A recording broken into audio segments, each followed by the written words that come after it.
Good evening, everyone. It is January 8th, 2024, and it is 7:02 p.m., and my name is Mitch Cohen, and I will happily call this meeting of the Northborough Select Board to order. I'll read some opening remarks. This open meeting of the Northborough Select Board is being conducted remotely consistent with Chapter 2 of the Acts of 2023 relative to extending certain COVID-19 measures adopted during the state of emergency. All members of the Northborough Select Board are allowed and encouraged to participate remotely. This act allows the Northborough Select Board to meet entirely remotely so long as reasonable public access is afforded so that the public can follow along with the deliberations of the meeting. The public is encouraged to follow along using the posted agenda unless the chair notes otherwise. Members of the public who wish to view the live stream or the recording of this meeting may do so by going to Northborough Remote Meetings on YouTube via the link on the agenda. Ensuring public access does not ensure public participation unless such participation is required by law. This meeting will feature public comment. I will now go around the virtual room and confirm that everyone can hear and be heard. In order on my screen, Kristen Wickstead. Here. Julianne Hirsch. Here. Lisa Maselli. Here. Laura Zeiton. Here. Town Administrator Tim McInerney. Here. And Assistant Town Administrator, no longer with an interim in her title, Diane Wackel. Thank you. Here. Excellent. All right. So as I mentioned in the introduction, sometimes we change agenda order. So after public comment, which we'll do in just a second, we're going to take the state emergency shelter updates item, and then we'll go back with the regular resumption of the order as it is on the agenda. So with that, is there any public comment from our audience for something, particularly anything that is not on our agenda? Seeing nothing, going once, going twice. All right, public comment is concluded. I see Isabella Caruso in the waiting room. Do you want me to bring her in, Tim? Yes, if you can. Thank you. Sure.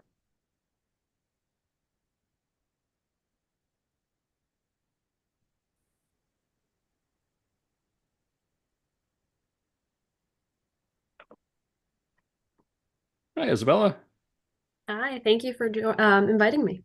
Of course. Thank you for joining us. So I'll allow you to introduce yourself and your new position. Great. My name is Isabella Caruso. I am the interim health director. Excellent. And you've joined us to give us an update on some things going on with the emergency shelter at the motel in town. I think we're all familiar with the history since middle of July with that, but some things are happening. So tell us what's going on, please. Absolutely. Tim, did you want to start or do you want me to go ahead? Yeah, I mean, I'll just tell the board, since Tuesday last week, there's been a number of things that have transpired, and Isabella and Kristen's transition out. I just, need to say how impressed I am with the staff of how they handled this. We became advocates for the right thing for these folks down there, and I appreciate the board's understanding. Everything has been in flux. People are moving, not moving. There's been a lot of pieces, and we just want people to feel supported, and we want people to be informed. And that's why I thought it was the best idea to have Isabella come in, because there's been even updates as of today that aren't set in stone. It's still in a fluid state. But I guess the main point introducing her to the meeting is just to let the community know and try to let the board know the level of care and professionalism for something that we have dotted line responsibility for at best. And we've just played a key role to be good advocates for doing the right thing. So I appreciate the board's patience and with all the emails that I think we sent out last week and all the work that staff's done. So I just wanted to start there and let Isabella tell you more about that situation and what we've done to protect people. Great. Thank you so much, Tim. And I just want to echo that. We really appreciate the generosity and support of the Northborough community. We definitely couldn't do it without you all. So as you know, we currently have 29 families. So that's 101 individuals that we currently have in our emergency shelter in Northborough. The families are doing absolutely great, and they love the snow today. So as of last week, so we were notified on January 2nd, that's last Tuesday, that our families were going to be moving to a new hotel Hotel in Auburn. So that original move date was January 8th, which is actually today. So after a meeting on January 2nd with town officials and local legislators, we were actually able to move that move date 10 days to Thursday, January 18th, which is where it stands today. So we're currently working with schools and different providers to the school to secure transportation for students who choose to continue to attend Northborough Southborough School. So a lot has been going on to ensure this transition is as smooth as possible. So the Auburn site is going to be staffed by a shelter service provider. So that's kind of what we've been pretending to be for months. So this is part of the state's consolidation plan, and it will offer 24/7 service to families. So as I said, our team is going to work to make sure this transition is as seamless and, not traumatic as possible. That being said, the organization Central Mass Housing Alliance, CMHA, has been a huge partner in this shelter work. So they actually are able to pay for a full-time staff member, a community coordinator, as well as a translator, and like bus and other equipment like that. So they are really working with our families to ensure home, housing, and employment status. So I just wanted to share a few data points. I'm an EPI, so I love data, just to kind of show the success of our work, CMHA's work, and just the community. So 38 out of the 57 adults have obtained full-time employment. So that's about 67%. Of those families, so 24 out of the 29 families have at least one family member working full-time, and then 15 out of the 29 families have 2 adults in the household working. So this is just phenomenal. No other site is like this, to my knowledge, and we really want to thank the town, our staff, and then the local chamber for assisting with these jobs for our families. Additionally, 22 families out of the 29 have connected with at least one property owner and are ready to apply to the home-based program, and that is done through CMHA. So we're really getting these families on their feet, ready to get out of the shelter system. That being said, CMHA is proposing to the state that they would like to maintain the coordination of housing and services for the majority of these families that are already working and finding apartments. This is ultimately going to be the state's decision, but that is the proposal that was sent about 5 o'clock tonight. So I can definitely, Tim will update you as we find out more information, but that is where we are right now. The state, we're moving, the families are moving out the 18th, but CMHA has just put in this additional proposal to hopefully maximize the employment and housing opportunities of these families. Tim, is there anything you would like to add? I know that was a quick rundown. I know before Kristen left, and maybe we had a joint meeting about it, but there were a number of families that were very close, and you covered this, but getting permanent housing. Can you talk about that a little bit more? Yeah, of course. So basically, the home-based program is a program through the state where they can provide up to $30,000 over a 2-year program. So right now, 22 of the 22 families have already identified an apartment. So that's the first step. After that, they just need to fill out the home-based program. And of course, there's a lot of paperwork, but they are already so far down the line and they're ready to, I think today I heard dates as of like February 15th that they could be ready to move. So again, that's with CMHA's help in a lot of applications, but they're ready. I just Great. think it's tough to have people move twice, right? If they're so close, and to disrupt them just didn't make a lot of sense. So I think it's good work on everybody's part. So thank you. I was about to ask for questions from the board. And Lisa, I think I saw your hand up. All right, because of this, does that mean that the 22 families will stay in Northborough until February 15th? Yes, so CMHA will cover the costs of what they've been doing, so bus, and they will continue to support the families through their staff. And then ideally the proposal laid out that the state would pay for the housing and hopefully the food. And the other 7 are going. Yeah, there's 7 families, just need a lot more assistance and coordination, and actually would really benefit from 24/7 services. So we would recommend, CMHA recommends that they do go to Auburn and are provided by mock services. And do we know where their apartments are? What towns? I've heard anywhere from Northborough to South Grafton, definitely within the Worcester community, but they're trying to look for local areas because they really like the school system. And last question then is, if in case they went to Grafton or outside of North or Southborough, then they would also get a busing situation where they would come back to school here? So once they get into this home-based program and they sign a lease, they would have to go. They would no longer be considered homeless and would need to go to that school system. Okay, all right. But the ones going to Auburn would still be considered homeless, and they would have the right to continue in the Northborough schools, correct? Correct. Yeah. Yes, to my understanding. Wow. Thank you. Laura. Thank you so much for that update. I was trying to capture all the stats that you were sharing so quickly. Would it be possible just to get a copy of that? Because I know these questions do come up in the community, especially with a lot of the volunteers that have been a part of that.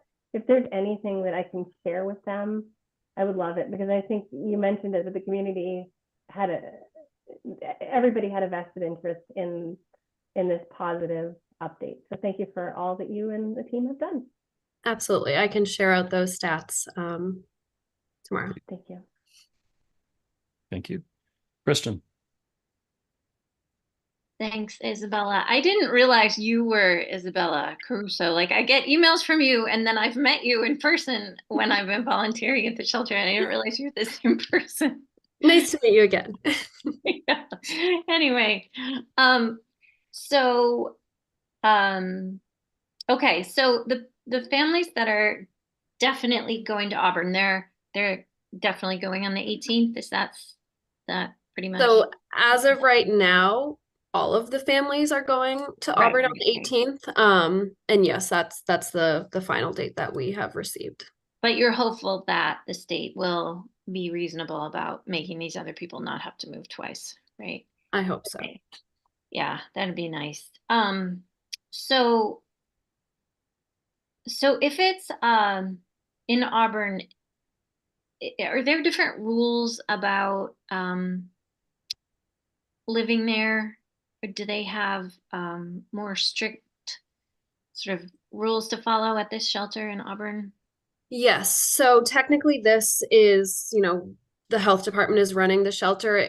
When they go to Auburn, it's an emergency EA shelter site. So again, I'm not super knowledgeable about the shelter system, but it is an official shelter. So they'll be entered into the system, meaning there's curfews, no guests, things like that. So it's an official 24/7 shelter. Okay. All right. And so, and the people who we're hoping can stay because they're moving along so nicely with their finding housing, that's such wonderful news. Are they, are they all roughly the 15th, or do they vary a little bit, the date when they might move out? I think it totally varies, and it depends on the timeline of applications. Yeah. Okay. All right, great. Thank you. So, Isabella, we talked about a May and a July date for this contract. So maybe if you clarify that, because we wouldn't provide services indefinite, there'll be a timing associated with the application to the state. Yes. So in CMHA's proposal, they said a end date of May 2024. And at that point, any families who hadn't been accepted or found an apartment in the home-based program, they would actually try their best efforts. I think that's how it was worded, to bring those families into their shelter. So CMHA actually does have a full-time shelter. So they would kind of take those families on if, worst case, they could not find an apartment. I actually have one more question. I forgot. So what about that playroom? Do you have plans for that? Can you speak to that? Yeah, so we talked to Mock, Making Opportunities Count. They are the service provider in Auburn. They are willing and will work on creating a playroom, and we are looking to, if all of our families move, to donate most of the playroom to their site so they can continue that. Could you, Isabella, could you speak to that playroom? Because that was a really creative and really nice thing that everyone put together. Absolutely. I will not take credit for Kristen's idea. It is if you haven't seen pictures, we took over one of the larger rooms. It looks like you walked into a kindergarten room. It's lovely. It's led by Kathy DeGlesh, and it's open most mornings. The kids love it. We have 29 kids under the age of 5, so they're not leaving that motel site. They love it. They see her, they run to the playroom, and it's just a great opportunity for our kids and really to get them ready for school, because they're not having those opportunities elsewhere. And I know a lot of you have volunteered, and it's just awesome. So thank you so much. It's a great way to get to play with little kids if you're a good person, like maybe some of us are. And also sometimes they sit in your lap and snuggle you, and that's really nice. So you have to get Corey checked, obviously, but it's such a great, I love going. Laura, did you have another question? It was just, and I don't know if I heard this correctly, Isabella, so I apologize. Did you say that there are a handful of families that have already been approved by home base that we're hoping to not move twice? Right. So they haven't submitted the home base application, but they're in the process of doing that with CMHA. So our goal is to hopefully keep those families that are so far along, not send them to Auburn, ideally, and continue that process, and they can just go out into the community. Okay. If there's any, I'm sure you're aware of this, but when we've had the governor and the lieutenant governor come to town, they've commented on the success of the Northborough program. And if that will help you in making sure that we can help those families with less disruption, I know that the state has really offered to do what they can to help us, because even they recognize how great the work is that was done in Northborough. I appreciate it, and we're trying every angle we can. So if you know anyone, that would be great. But please keep it. I mean, honestly, if there's anything that we can do to help from a state perspective, even a letter. I don't know if other board members have a better suggestion about this. We've all heard the message. Like a letter from the select board, if that would help to whoever. Would that be helpful to include with your request? We can ask if they want a letter submitted. The advocacy we had with the state delegation the day of the call for this move was incredible. So they're very much aware. The chair was on the call as well, and the advocacy was, they got the message that they need to do the right thing. But we can certainly ask what they need for their application. Yeah, both of our state reps and our state senator were on that call and spoke very, very eloquently in support of what was best for the families, which is don't move them too quickly. The state's original proposal of moving them on the 8th, which was just, I think, 3 or 4 days after they would have been officially notified, would have been really disruptive.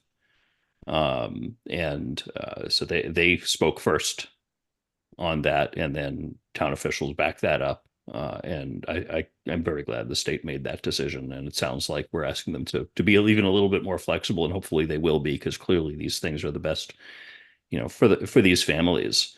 It's interesting. It's a little bittersweet, because many of us were there. Sometimes, I mean, I know I was there, Isabella. I think you were there literally when they were getting out of the cars, arriving at this motel for the very first time. And had only been in the country a couple of days, had no idea what was going on. They just wanted a better life. And now, just a few months later, the wheels are in motion, have been in motion for quite a while, and things are really settling down. It'll be sad to not see them again on a regular basis, but it's a really nice feeling that we as a town played a really important role in getting them settled and getting them moving all in the right direction. So I can't thank Isabella, you and your staff and your predecessor enough for making this happen. Laura. Another question, I'm sorry. So is there still a shelter crisis, and will this shelter continue in Northborough with new families after these ones move, or is the program totally shifting now? That is a good question. We have not heard of any information that they would send new families. Their plan right now is to consolidate shelters, so just combine different shelters into one location to maximize programs going only to one site. So I obviously don't know what's going to happen, but I Okay. would assume if they're consolidating that, it's likely not to happen, at least in the near future. Thank you. My understanding is due to the state budget situation of the line items that fund these programs is that there's not a lot more additional families being placed into the shelter system, but it's conceivable that as families move out of the shelter system into permanent housing, maybe funds would add up. But I agree with what Isabella said. I think everybody realizes, including the state, that these families are much better served by shelter sites that have 24/7 staff, which generally only happens, I think, at 50 families, I think is the threshold for when you get 24/7 staffing of sites. And then it becomes a much more organized situation and can draw in the help that that the families that we've had in Northborough for the last several months really didn't get at all at the beginning. Lisa. Just a question about funding. So what happens to the hours and such that Northborough has put into the families and all the work, in addition to what we normally do in the daytime? Do we get does the state reimburse for that manpower? Or is it just something that the town has donated? My understanding is the state has not paid for the manpower of our full-time employees when they are working on the site. The state has provided funding for additional staffing and additional resources. They didn't at the beginning. It was, it was an emergency crisis within the town of Northborough, and our health department, that's their job, and it's our job to deal with those emergencies. So it's essentially how that was funded. So, but at this point, is it like a level balance, or is there still like time and everything else that we've still put in addition to that, since it's already past the emergency, or is it not past the emergency until they go into their new homes? So it wouldn't be passed until it's over. The staffing level, Isabella, you must know it better than anyone. If there's any opportunity for reimbursement, we'll get it, or at least apply for it. But the staff that's our staff will still be our staff. They just won't be dedicated to that. I would Sure. say, so our full-time coalition coordinator and our part-time translator who are paid or reimbursed by CMHA, they're doing most of the work right now in conjunction with the 3 to 4 National Guards that are there every day. So I definitely think in the beginning, the health department was definitely there every day, making sure everything was moving smoothly. And we have slowly but surely kind of stepped away and just deal with the high level stuff and in dealing with these types of situations. And Kathy Daglish, who's there on a very regular basis, is a volunteer now. She's retired, and this is what she chooses to do with her time. And it makes her really happy, I think.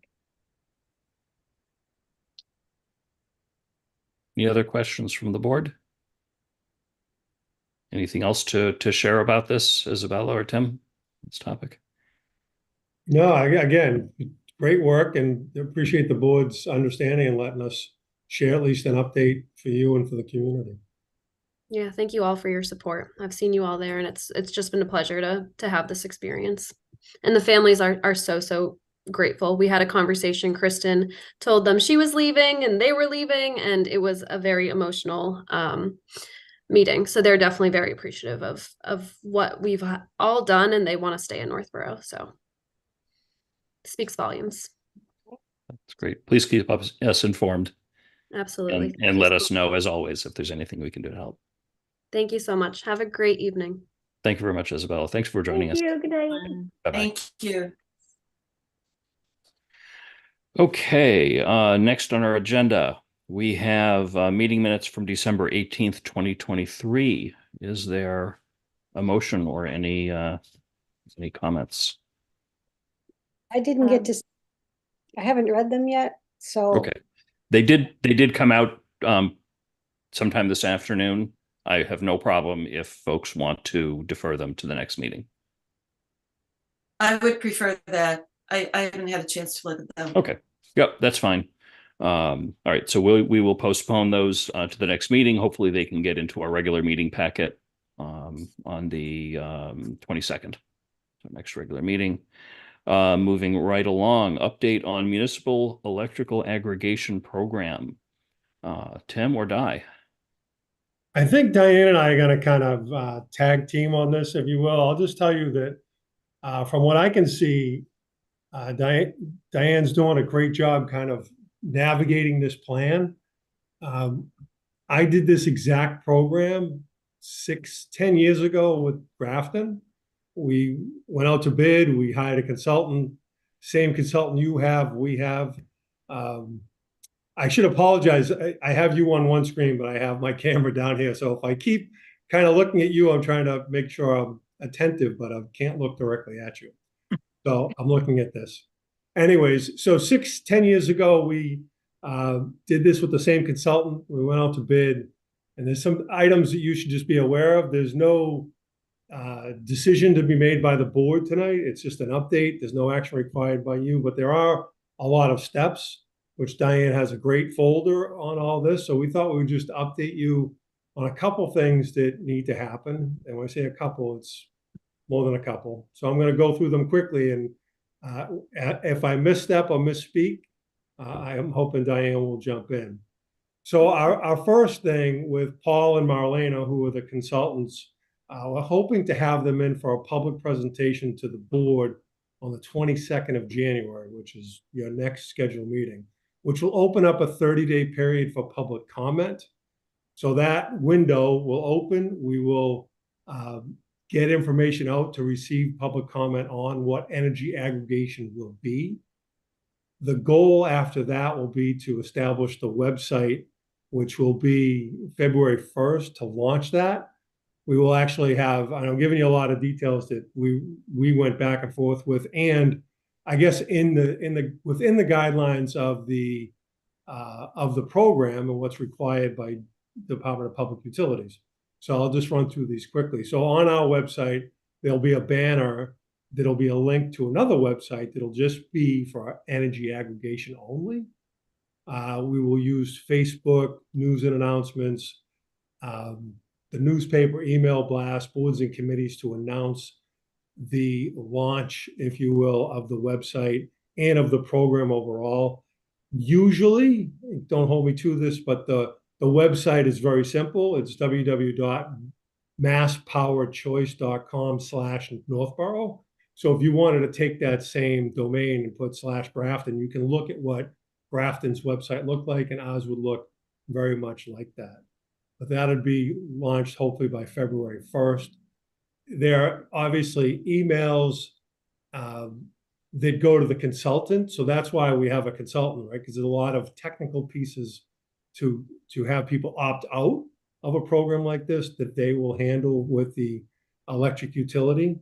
So that's the first thing about the website. It provides, some staff buffer. Where, of course, we know the program, but the consultant gets 0.001% per kilowatt hour or cent per kilowatt hour. And that's what they get paid to do, is to deal with those types of things and obviously maintain the website. The frequently asked questions, they would develop those and have those on the website as well. The website's interesting because it translates into any language, which most websites can do, but there's a very unique bar and icon that people can look at and do that. With the program itself, and I'm assuming that we all know what energy aggregation is, right? So I don't need to really go through that, I don't think, but I can do that. There will be a green energy choice for an additional cost. So if we go to bid to the open market will say, we'll sell you power for 15 cents a kilowatt. And we'll also sell you green only energy at 17 cents a kilowatt. And then we'll decide from there if we wanted to purchase it for the community. Just by way of example, I'll tell you that in Grafton right now, the standard rate for just electricity is 10.8 cents per kilowatt, and the green option or the green choice is 11.708 cents per kilowatt hour. Usually the terms of a contract, we would ask them, and the consultant will verify this next week. The term is important, right? Usually the longer you go, the less the rate will be, but that's not always true because the market is certainly volatile. But we'll ask for a rate at 24, 12, 36, and maybe even to 48 months. The rates change, as you know, for residential and commercial every 6 months, and industrial, it's every 3 months. So we could not find a current residential bill for a Northborough resident. So we do have an example. So when we have these outreach meetings, and you do have this meeting on the 22nd, we'll want people to look at their bill to see what they currently pay now. Since we're a municipal, we've aggregated the load here through Constellation New Energy. So it's like 17 cents a kilowatt. So we don't have a residential or commercial bill, but I did do a cut and paste. If Diane, if you want to show that bill, You want me to show it, Diane? example, Yep. as an example, that would be good at this point. Yep. Find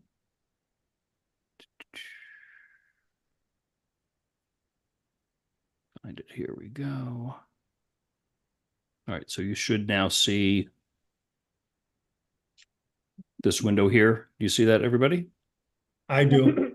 Okay, great. Again, apologize, just like Tim did, I apologize. The screen I'm sharing is to the right, so you're seeing the side of my face. So if you look at the front of your bill, it has a lot of things like stranded cost, destination charge, generation, all this, all these small fractions of a penny per kilowatt. But we're talking about for energy aggregation is just this power electricity supply. So that's all we'll cover. And this is from, a website that's an example. It does say Grafton, but obviously I'm partial because I know the project pretty well. So that's what we're trying to look for, consistency and flatness in the rate. The goal isn't always to save money, it's to lose volatility throughout the summer months when electricity tends to be higher than in the winter months. So we're trying to smooth that rate and in the process save people money on this portion of their electric bill. So it doesn't necessarily mean that the bill overall, the DPU controls every one of those line items on the front of the bill, and they get asked all the time by utilities to increase because they have costs that they need to cover, and DPU will vote to increase those costs. They have nothing to do with what we're talking about. This is just the supply side of the bill. And if we can stabilize that, the goal is to save people long-term money on their electric bill overall. So that's what the bill looks like. So if you want to look at your bill, look at that piece. So what'll happen is we'll go out to bid to the open market and we'll get a contractor, an electric supply company to give us an aggregate number for the load of electricity generated by the residents in the commercial industry of Northborough for per kilowatt rate. And that'll happen. Again, the timing of that depends on two things. The DPU has to give us approval after we do all these things in terms of having like the outreach, the website, the mailing, your meeting on the 22nd when we do the public presentation. All that stuff has to be checkboxed through before DPU will allow us to go out to bid. And then when we get bids back, if they're not favorable, we just will not sign a contract. It's that simple. It will be the middle of the day. We will go to bid at 9, 10:30 in the morning, and we'll know by noontime. And then if the board either authorizes the chair to sign or me to sign, and we can talk about parameters for signing that contract, we would have to do that within an hour or two of receiving the notice from the supplier, and we would execute.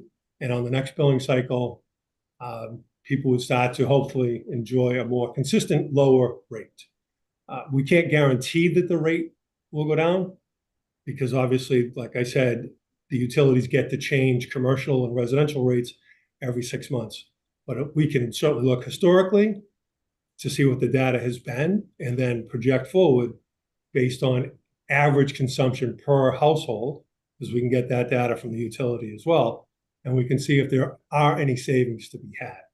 So there'll be some analysis that has to be done, which we will do. But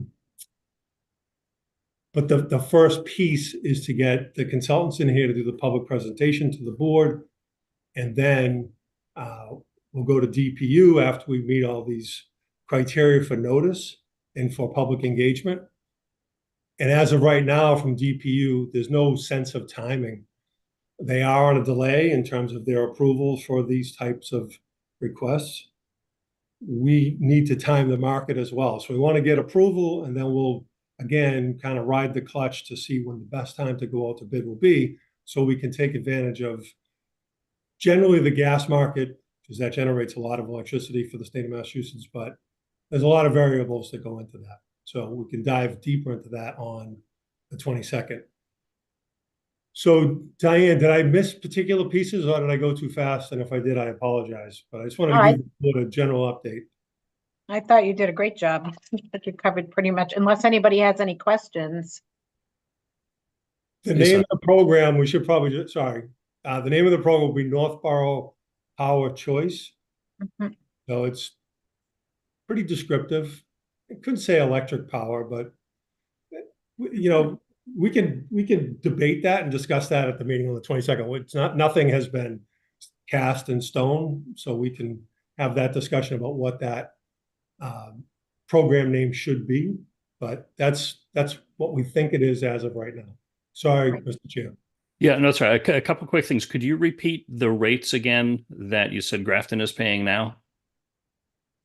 Yeah, Grafton's at 10.8 cents per kilowatt, and then the green is 11.708. So the National Grid standard rate, which is what just about everybody in Northborough is paying right now, is 18.2. So yeah, we're looking to do better. We should be able to do better. The other thing that I'll add, and then I'll open it up for questions, is I attended a webinar sometime in December. I forget. It was another one of the companies that handles these aggregations, and they said that as I knew, as we've talked about at prior meetings, that Department of Public Utilities is very, very slow currently in approving town plans. There's obviously a lot of interest in doing that, but they only approved one in 2022, one town, and they approved none in 2023. Nobody seems to know why. So once we get to the point where we're submitting it, we will work with our legislatures to add to the pressure that DPU is feeling for them to move this right along. And I went to a conference at the MMA conference in January.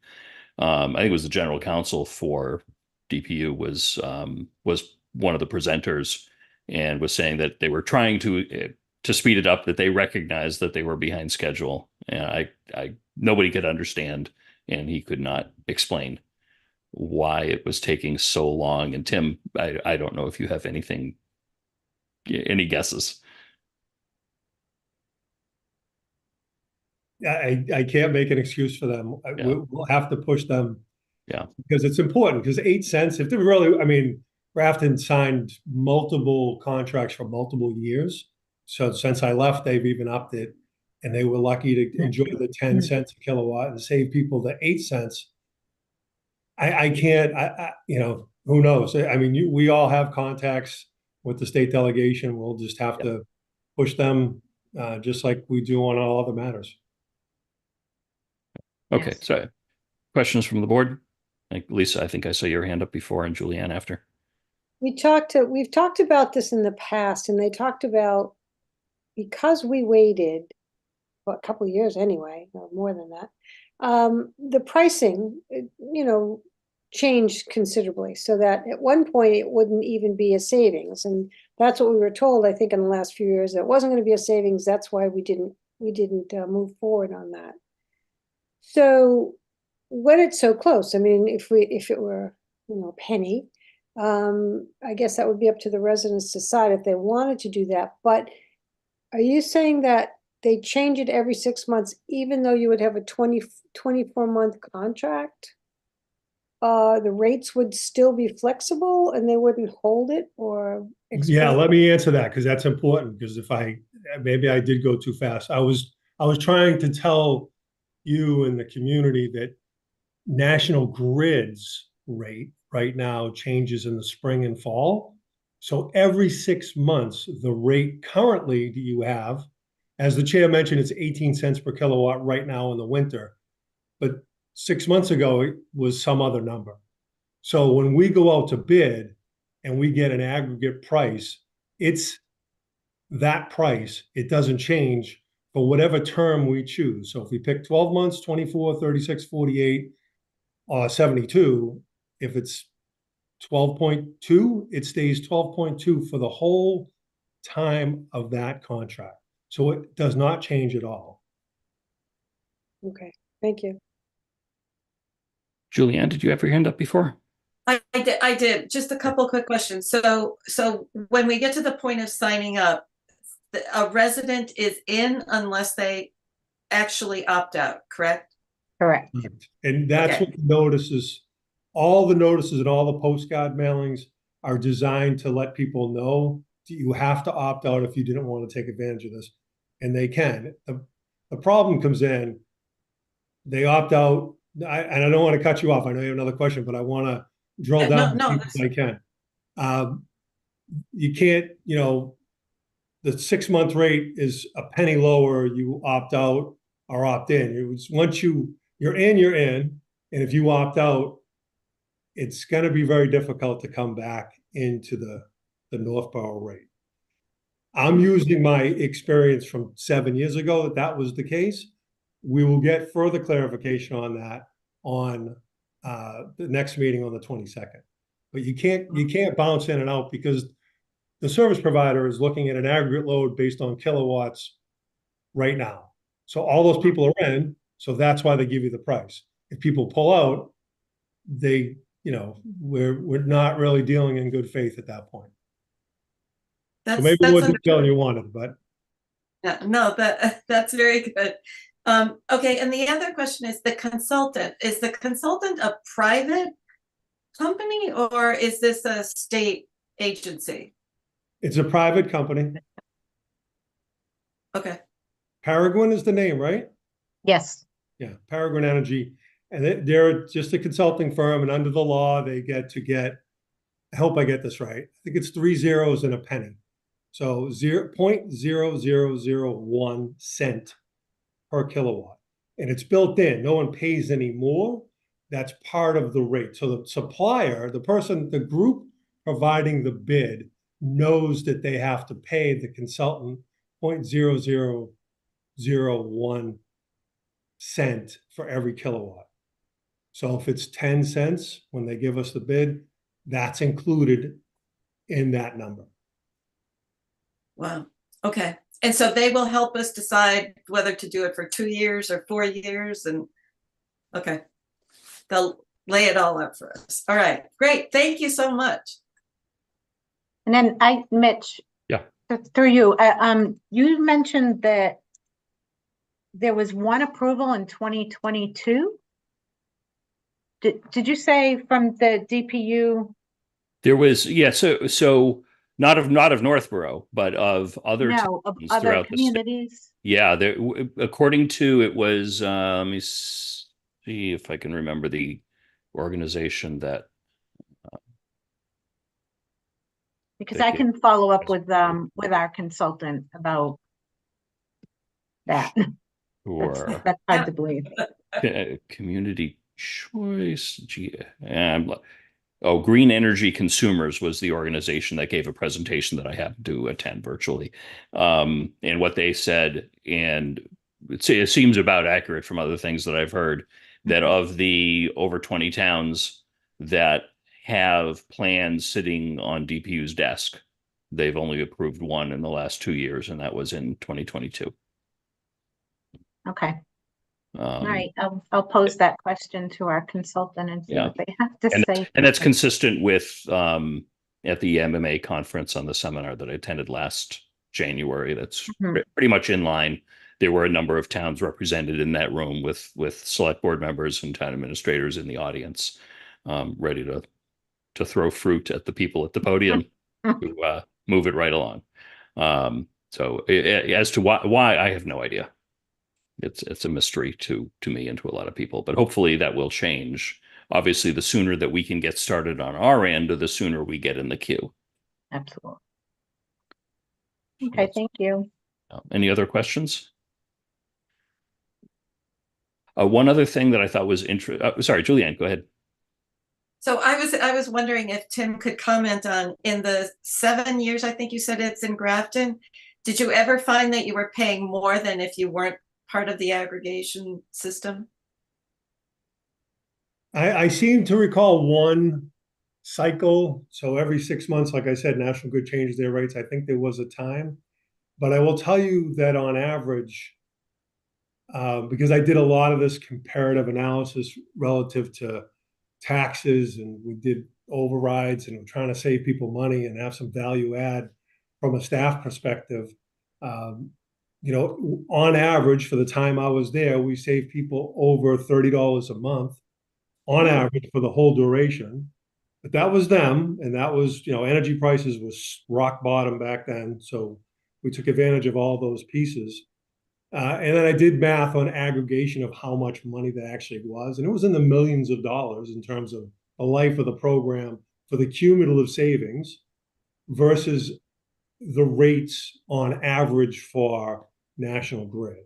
So I'm not going to say that, we can offer that here. They don't even, DPU's big thing was don't promise anybody a savings. I mean, we're trying to do this because we're trying to save people money, but they say don't promise them anything because the utilities could go down, lower than what you locked in at. And that's the risk. But we know what the history of National Grid has been from a billing perspective. So that's why they allow you to do this under law. So yes, short answer is yes. I think I've seen at least one cycle in the 6 months where it did go below our rate, but cumulatively, average of 30, I think it was 32 and change savings per month on average for the single family house. Wow, that's great. Okay, thanks. Yeah, that's actually, that was the same point I was going to make, is that was generally mentioned at this this webinar that I attended last month, and they had done they had analyzed the data, and I don't remember the exact number they came up with, but they looked at 20 or 30 towns that this organization works with over the period of their agreements, and looked at I think every calendar month or every calendar quarter, and they found that I seem to remember it being somewhere in the 90% range, that 90% of those units, the residents of those towns paid less than the default rate from the electricity provider, and only 10% they paid more. And what happens is let's say September we go out to bid, we get a good rate then, but then November National Grid goes out, we've got a 6-month contract, they go out for their 6-month contract, it ends up coming in a little lower, and then so for that 4-month overlap, in theory someone could have paid a little bit more by sticking with National Grid, but that is rare. That's about 10%, if I remember the numbers right, of the calendar months or quarters. So yeah, as Tim said, it can happen, it almost never does. And over the long run, this will save people measurable amounts of money. Lisa. Just a thought, so we get into this and we want to carry it on for a couple of years anyway. And we decided to also get like a solar farm to create electricity for us, for the town's municipal buildings or whatever. How does that play in? Or is that a separate thing that wouldn't be in part of the contract because we didn't include it in all the recipients? Is that how you would do that, Tim? When you, this is for the residential, industrial, commercial load of the community for electricity. If we, I mean, you must have solar providers, or I'm trying to think if we did these before, where we bought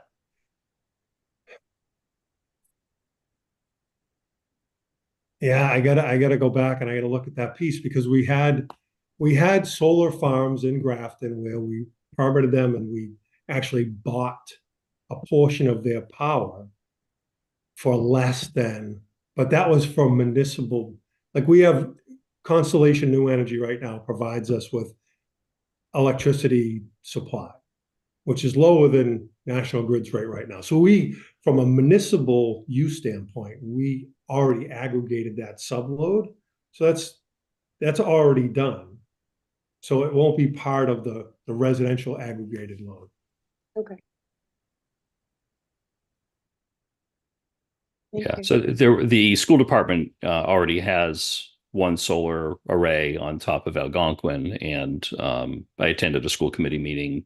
I think I mentioned it in my reports last month that they're looking to add several new solar panel sections to a number of the buildings and parking lots.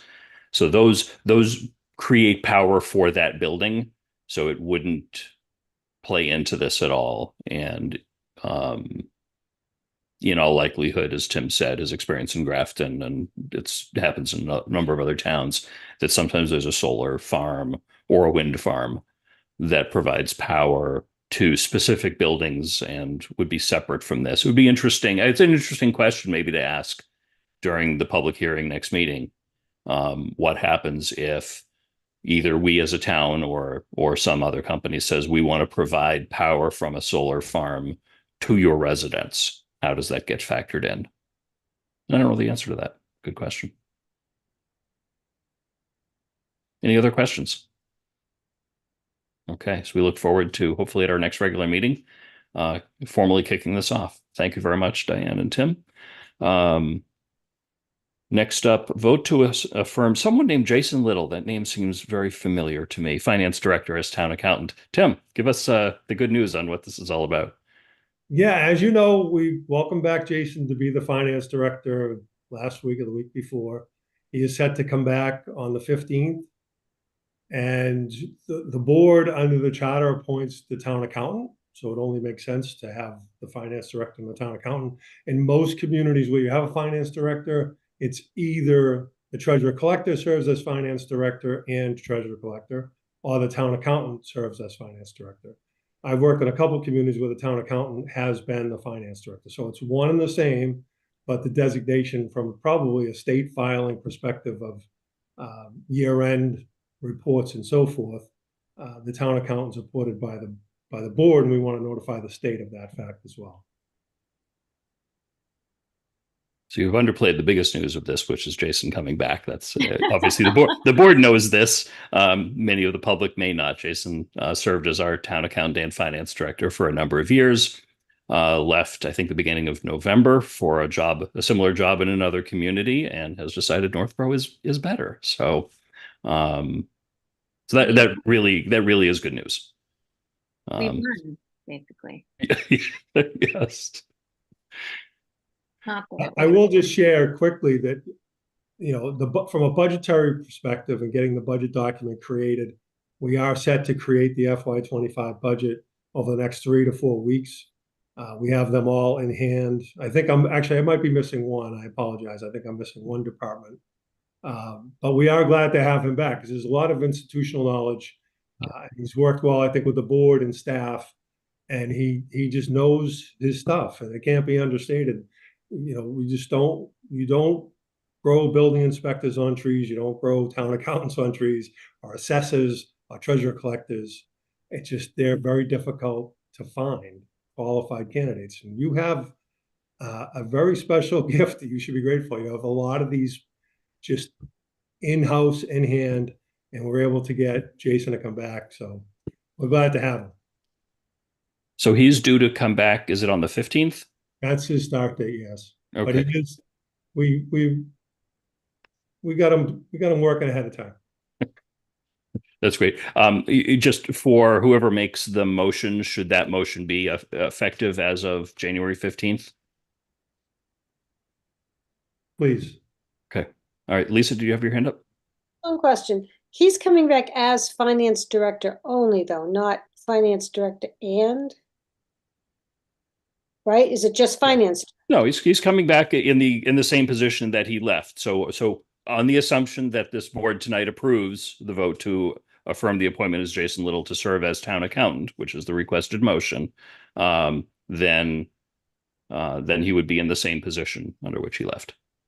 Okay, because I thought we were splitting those two jobs up, but we're not. We've had some conversations about that would need budgetary approval, so that we'd need to fund those positions separately as two separate positions, which is not part of tonight's discussion. May come up in the near future. All right, I suppose that's a win-win then. We don't split it up. We don't have two different payrolls, so it's Yeah. just left. Again, we may want to have that conversation in the near future, but that's not part of tonight's discussion. Just getting him back in the building. Any other comments or questions from the board? I'm happy. Oh, Laura? I'm happy with this news. So thank you for all that you did to make this happen, Tim. And I won't even suggest that we ask for a refund on the pizza party we threw him.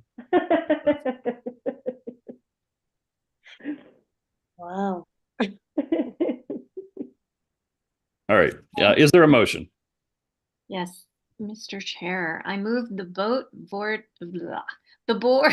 sorry, let me start again. I move the board vote to affirm the appointment of Jason Little to serve as town accountant effective January 15th, 2024. Second.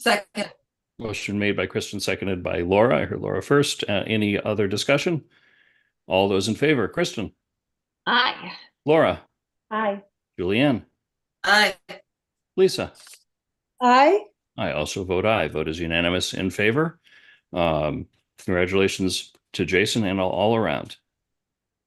Looking forward to seeing him again. Next up, discussion regarding HVAC issues at the senior center.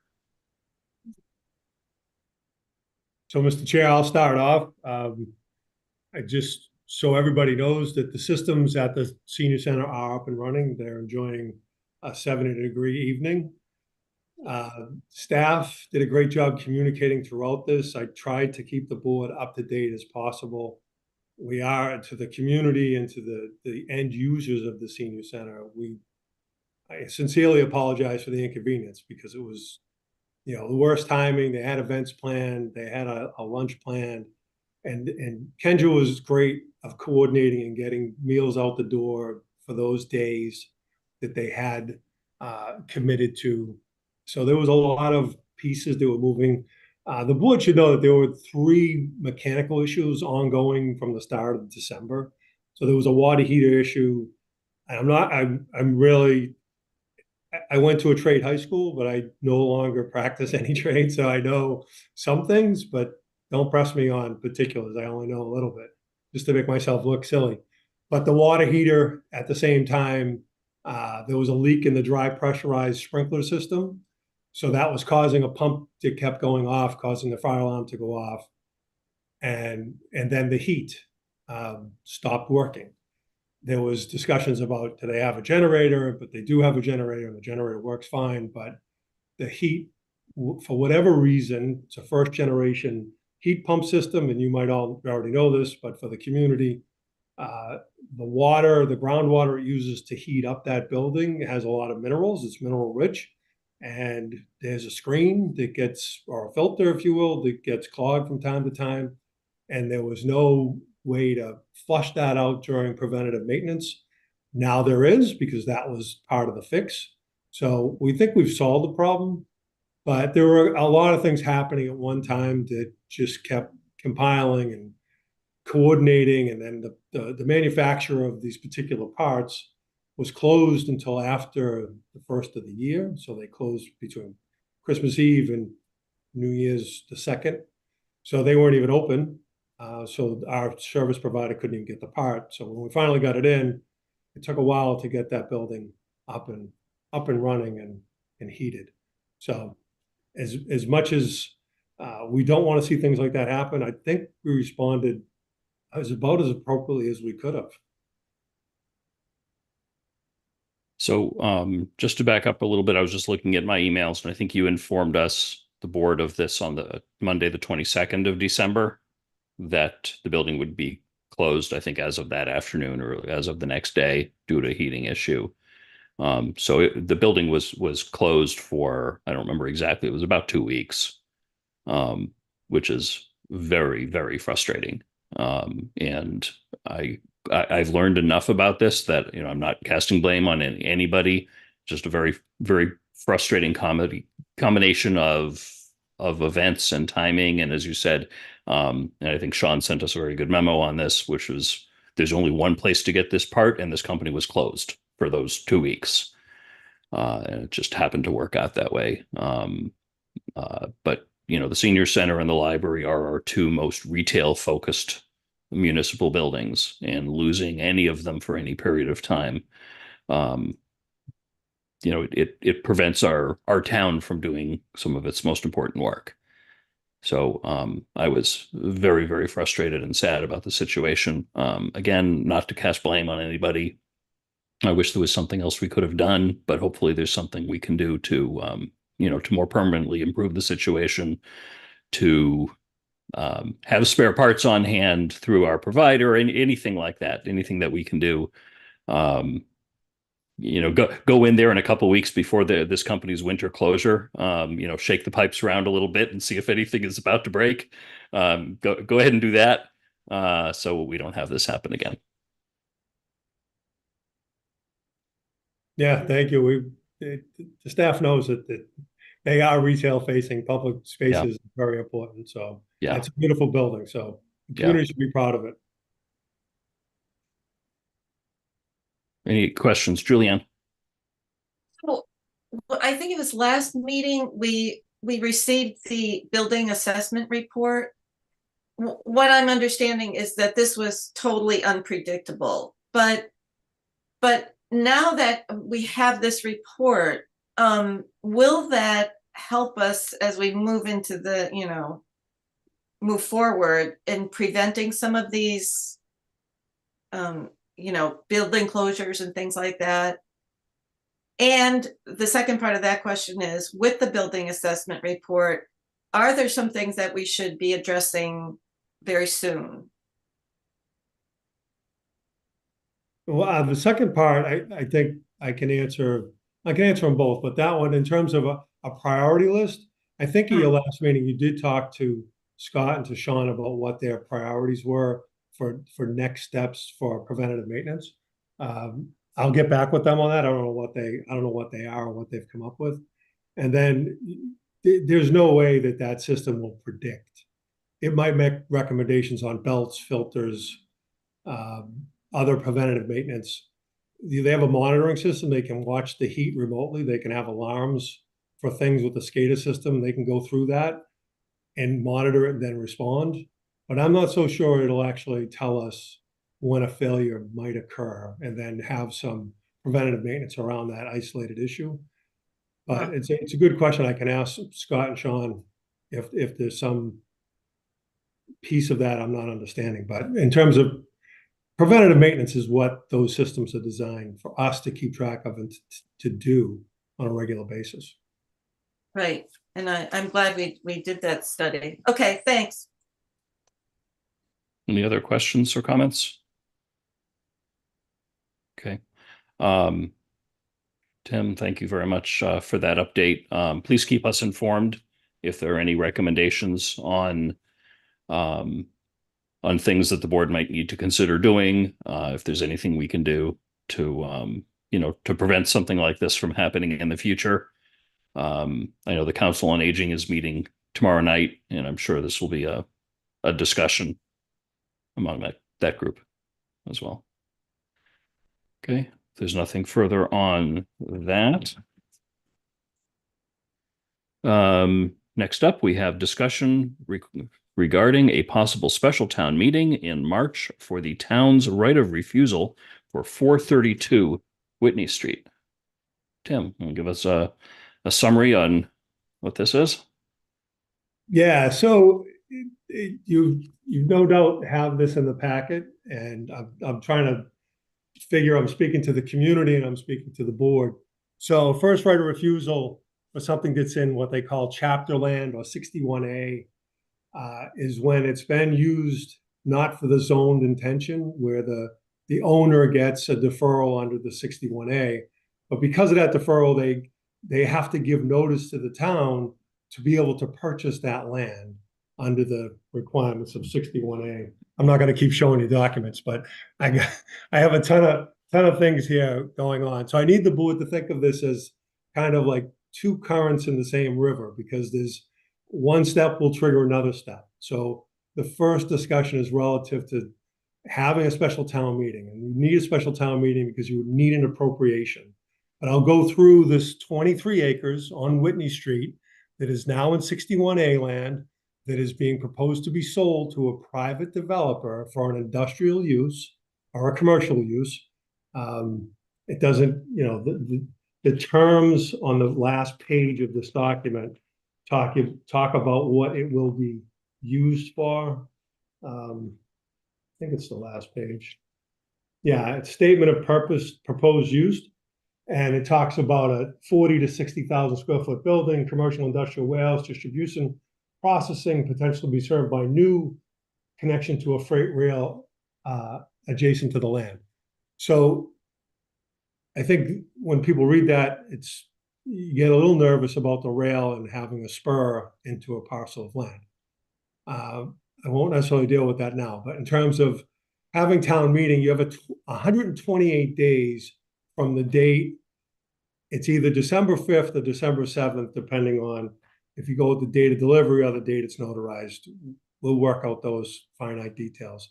But quick facts, it's a bona fide offer by a third-party developer for $1.7 million for the 23 acres that are on Whitney Street. And the address is obviously 432 Whitney Street. We're working with Catherine Klein at KP Law, and she confirmed today that this was a bona fide offer based on the documentation that we have.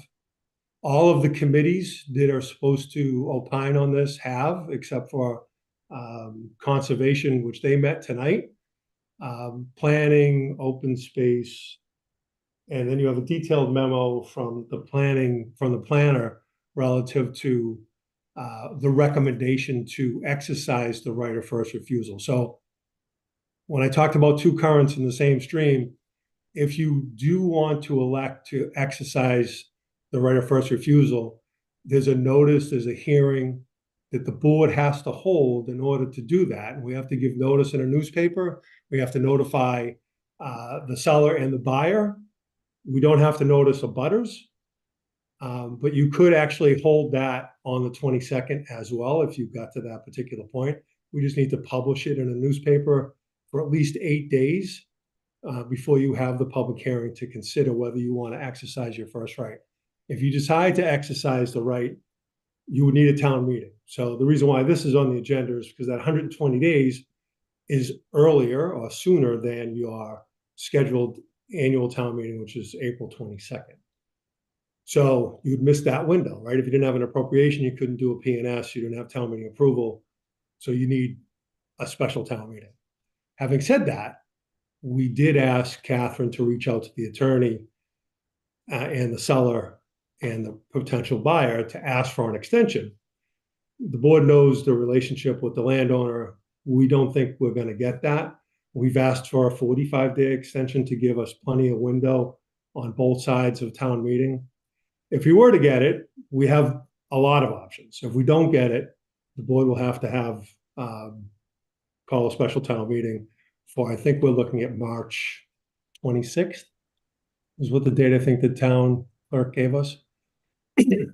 So in order to do, if you do decide to exercise that option, I've already gone through this, so I don't have to go through it again. But if you did publish on the 11th, for example, depending on when the paper publishes its hard copy and or online copies, you could have the hearing on the 22nd. I feel like I'm loading up that meeting for you, so I apologize for that. It's okay. Tonight's pretty light in comparison. In terms of, funding, I did talk to the CPA chair today, John, And I didn't want to have discussions outside of other people's meetings, but it would be a combination of funding to come up with the 1.7. We did do some outreach to other organizations that, buy land from time to time. The trustee group would be one. And I think the planner did reach out to one other group. So there may be opportunities to share this cost somehow, some way. But we have a combination of funding that I, present to the board to get us close to the 1.7 purchase price ahead of an annual town meeting where we would have more funding options. So if we have a special, we'll have limited funding options, which could include up to and including, but not limited to, I'll just say it that way, ARPA funding, surplus overlay, CPC money, cash and/or / borrowing. So those are the combinations of funding if we were to have a special town meeting. But again, first we have to establish that we want to take this land and keep it for some other purpose, whether it's open space, recreation, affordable housing, or just to have and to hold. That'll determine how much CPA money we actually can get. So that's a question to be determined through the hearing process and up to leading to town meeting. I'm trying to think if I missed pieces. I mean, I know a lot of background and history with this.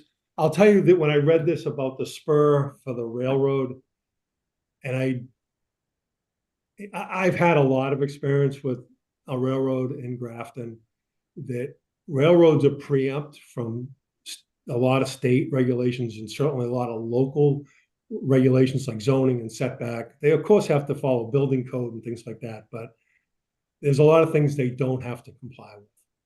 And if it were to be a rail use, there'd be very limited control for the community to control what happens on that parcel. So given that, I think that's some of the discussion in the planning memo that Laurie had written. Those are kind of the things that we have consternation over about what the future use might be. So I think everybody's recommending that the town exercise its right to purchase. And we just need to coalesce around that idea and we can figure out next steps together. I'll add one thing for the benefit of the public. I know the board is aware of this, and this right of first refusal under 621A. If we, as a town, wanted to buy that land, we have to match the purchase price. So it is different than another situation where we might negotiate based on the appraised value of the land or something like that. This is entirely different. The state law dictates exactly what the price is that right down to the penny, we have to match the exact dollar price of the purchase and sale agreement that's already been signed, which is 1.7 million, which is why Tim has been mentioning that. Tim, do you want me to share the map of this area? I'm sorry. I should have asked you to do that before. Okay. If you could, it would be helpful for people to get context. Thank you. Sorry.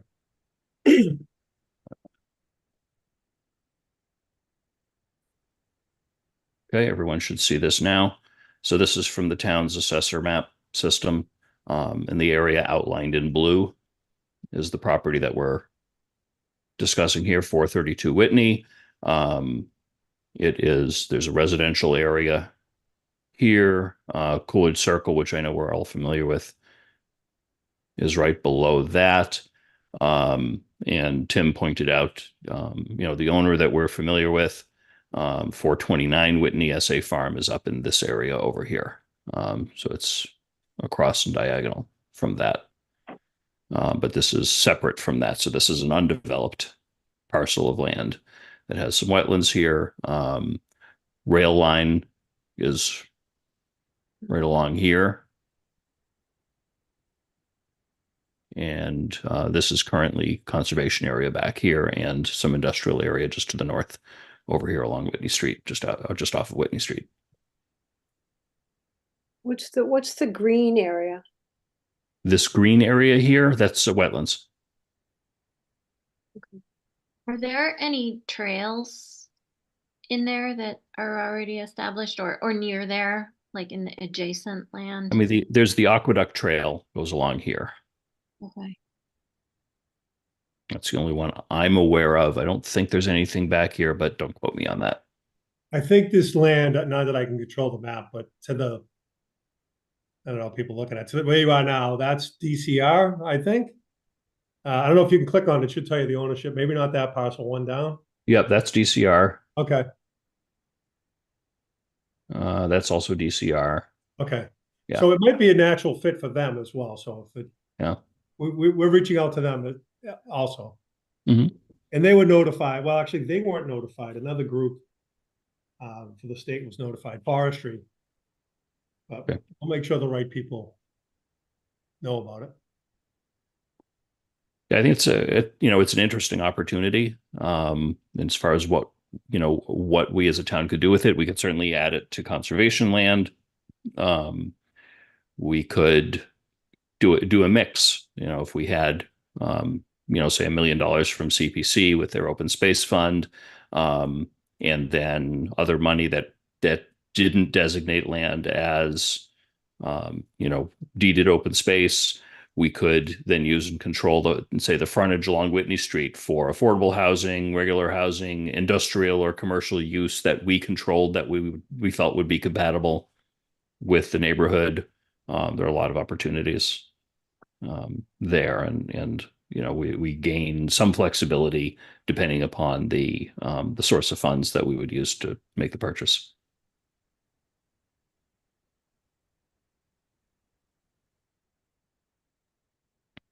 Questions from the board? Julianne?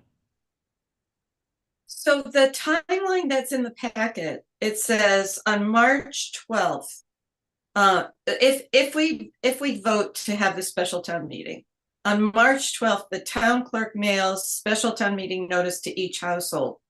For the meeting that's going to occur 3 days late, no, then there will be voter registration.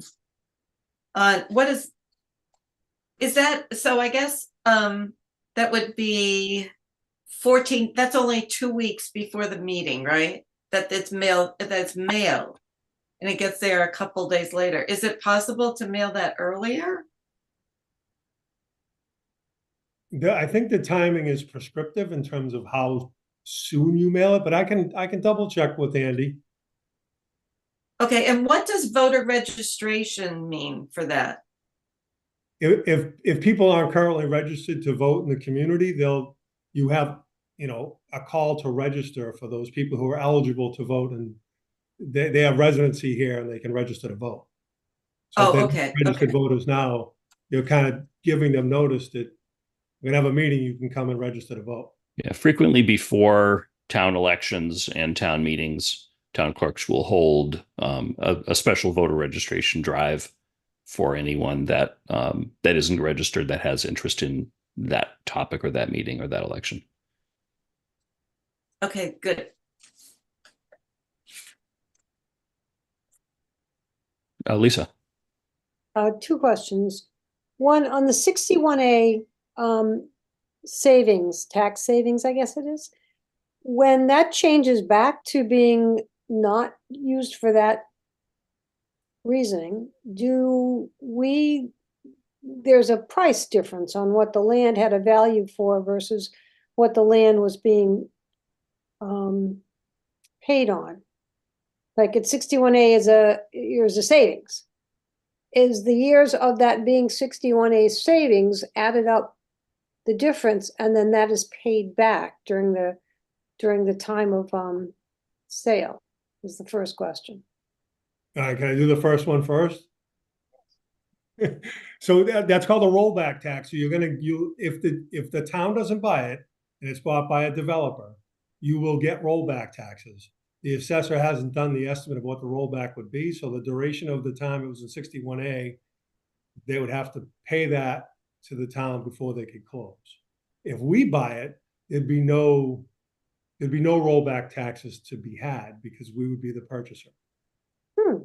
Even though the taxes were a benefit?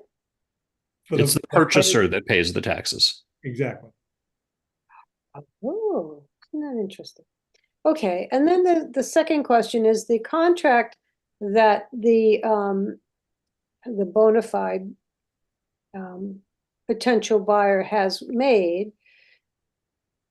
gives him 2 years to complete the deal.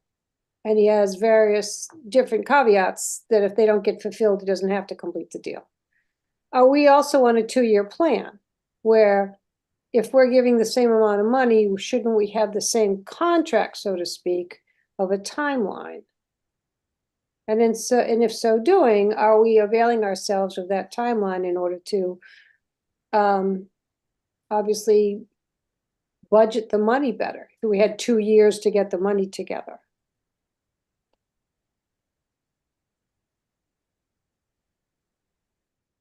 No, I mean, at the end of the day, because you need town meeting, you need the appropriation, you need that appropriation in order to make your own bona fide offer to match this. So you need town meeting's approval for the full amount. You don't have time. I mean, how we fund it, if we had to borrow, you need town meeting for 2/3 majority vote to borrow. You know, there would be caveats like that, but we would want to close so we could have, you know, what we think the next evolution of that land should be, and just completely just execute it. But in terms of timing and closing, those are details to be worked out once we decide. We got to put.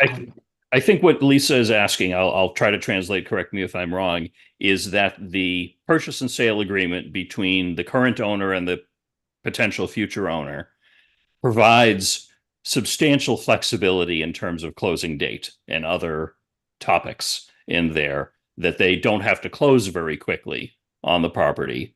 And I think Lisa's question is, instead of this 120-day period, couldn't we have the same option? And I think I know the answer, which is you can't, which is 61A says what the law is. Yeah, I mean, the closing, we just have to give them notice that we're going to match the offer within 120 days. And then we'll get to closing as, you know, just general business operations happen. We get to closing. So, but we don't have 2 years to think about it. We have 120 days, even though their contract says the buyer has a couple of years to decide if they're really going to buy this or not. That has nothing to do with it. It's two separate things. Yeah. One is we're operating under the confines of the law. It says we have 120 days to make a decision.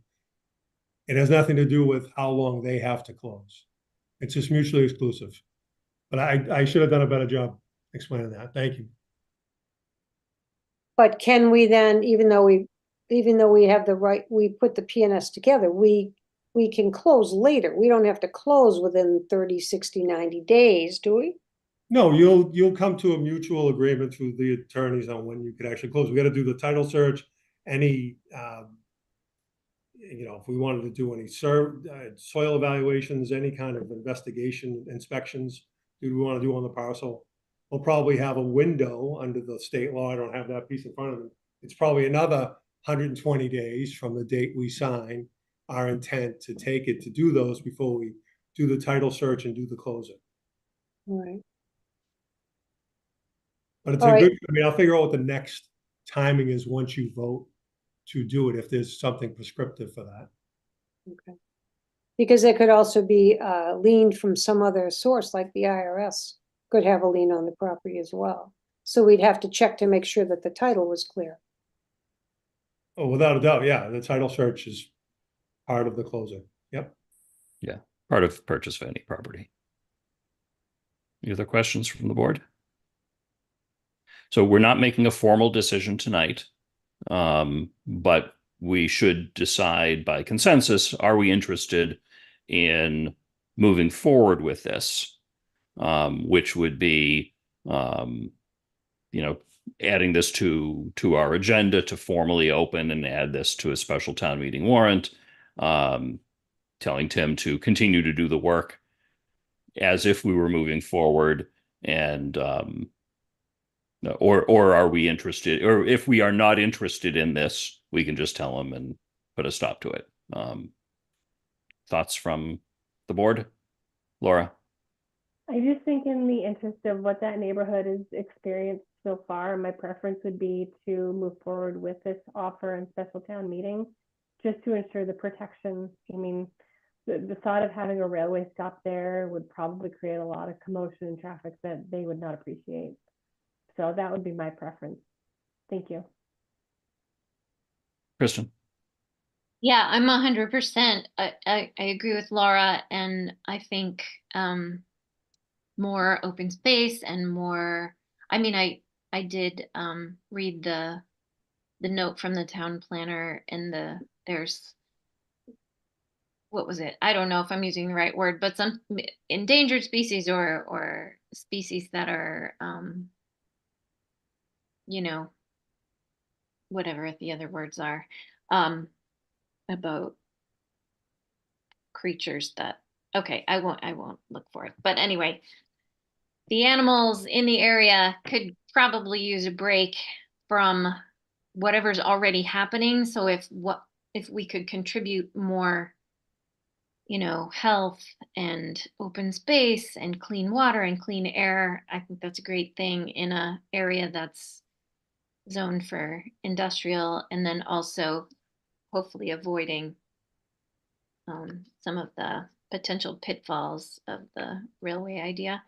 But also, yeah, those neighbors have been dealing with a lot. So, but I think also this would be for everyone in the whole town, to just have one more beautiful place. Like, that's why I asked about the trails. Like, we have a really special town as far as we have so many gorgeous trails in all our little pockets of conservation land, and maybe we could have another one there. And I also like the idea of possibly a location closer to the road for some housing. Okay, thank you. Okay, thank you. I see one hand up from the audience. Before I recognize that person, anyone on the board want to share anything at this time? Lisa, and then Julianne. A couple things. If, well, first off, all the boards that had to consider it have come forward now, correct? I think they've all told us what they feel. Yeah, with the conservation met tonight, it was on their agenda. I saw an email roll across the bottom of my screen. I'm assuming, well, I'm not assuming anything other than they voted on it. And then the assessors, while they're not a board that offers an opinion, they'll be neutral because they're assessors. That, what it's zoned for should be what it's zoned for. But that's not a matter of, it's not an impediment for you to make your decision not having that in writing. So yes, the short answer is yes. Sorry. So, I mean, certainly we have been looking for a solution to a very long, drawn out problem. And I think this is a great solution. And obviously we've got full support from pretty much anybody who's been talking about it. I would certainly be behind it. One other question, just probably because I should have asked this before, but when the DCR, if the DCR were to purchase some of that, or how would they do that? Would they purchase it from us after we bought it, or is one of the options to acquire it? So It'll be a public partnership, because they won't. I don't think they'll buy the whole thing, but they could buy directly if they have a stated interest and a need for that from a Commonwealth perspective. They could purchase it, but I think it's more likely to be a shared partnership between the town and the state. okay, and in that case, we would still be able to use the land, right, for parks and things like that. Maybe not to build on, but if it was the DCR to have trails or what have you, would that be afforded to the town? I think that's all subject to negotiation. I would see not why not, but it's open to negotiation. We don't even know if they're interested yet, so we'll get to that, and then we can get to trails. You all set, Lisa? Okay, Julianne? Well, I mean, I agree with every reason that my fellow select board members have articulated about the reason to buy this property, but I just want to point out to anybody listening that in the packet, Lori Connors identifies that some even more positive things about this property. One of which is the connection between the aqueduct to the west of the rail.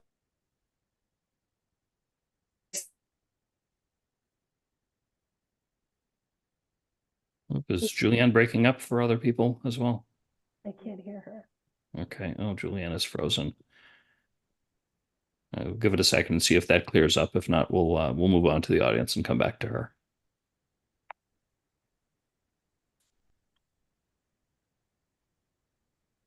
Okay, Julianne, I don't know if you hear us, but you've frozen and we no longer hear you.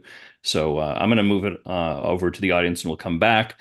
Amy Paretsky, you've had your hand up for a little while. Amy, I'll bring you in. If you could unmute and identify yourself, let us know what's on your mind, please. Hi, Amy Paretsky, 47 Indian Meadow Drive. And like Tim said, I just actually watched the Concom meeting and they did vote unanimously to support the project. And one thing they did mention, which Julianne might have been getting to, is the Northborough DCR land actually connects to Berlin DCR land and Hudson DCR land.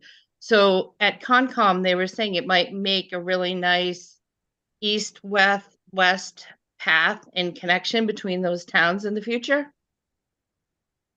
So that was one of the ideas that they brought up. But great, good to know. Thank you for the hot news on that. Appreciate it. Yep. Okay, thanks, Amy. Thanks.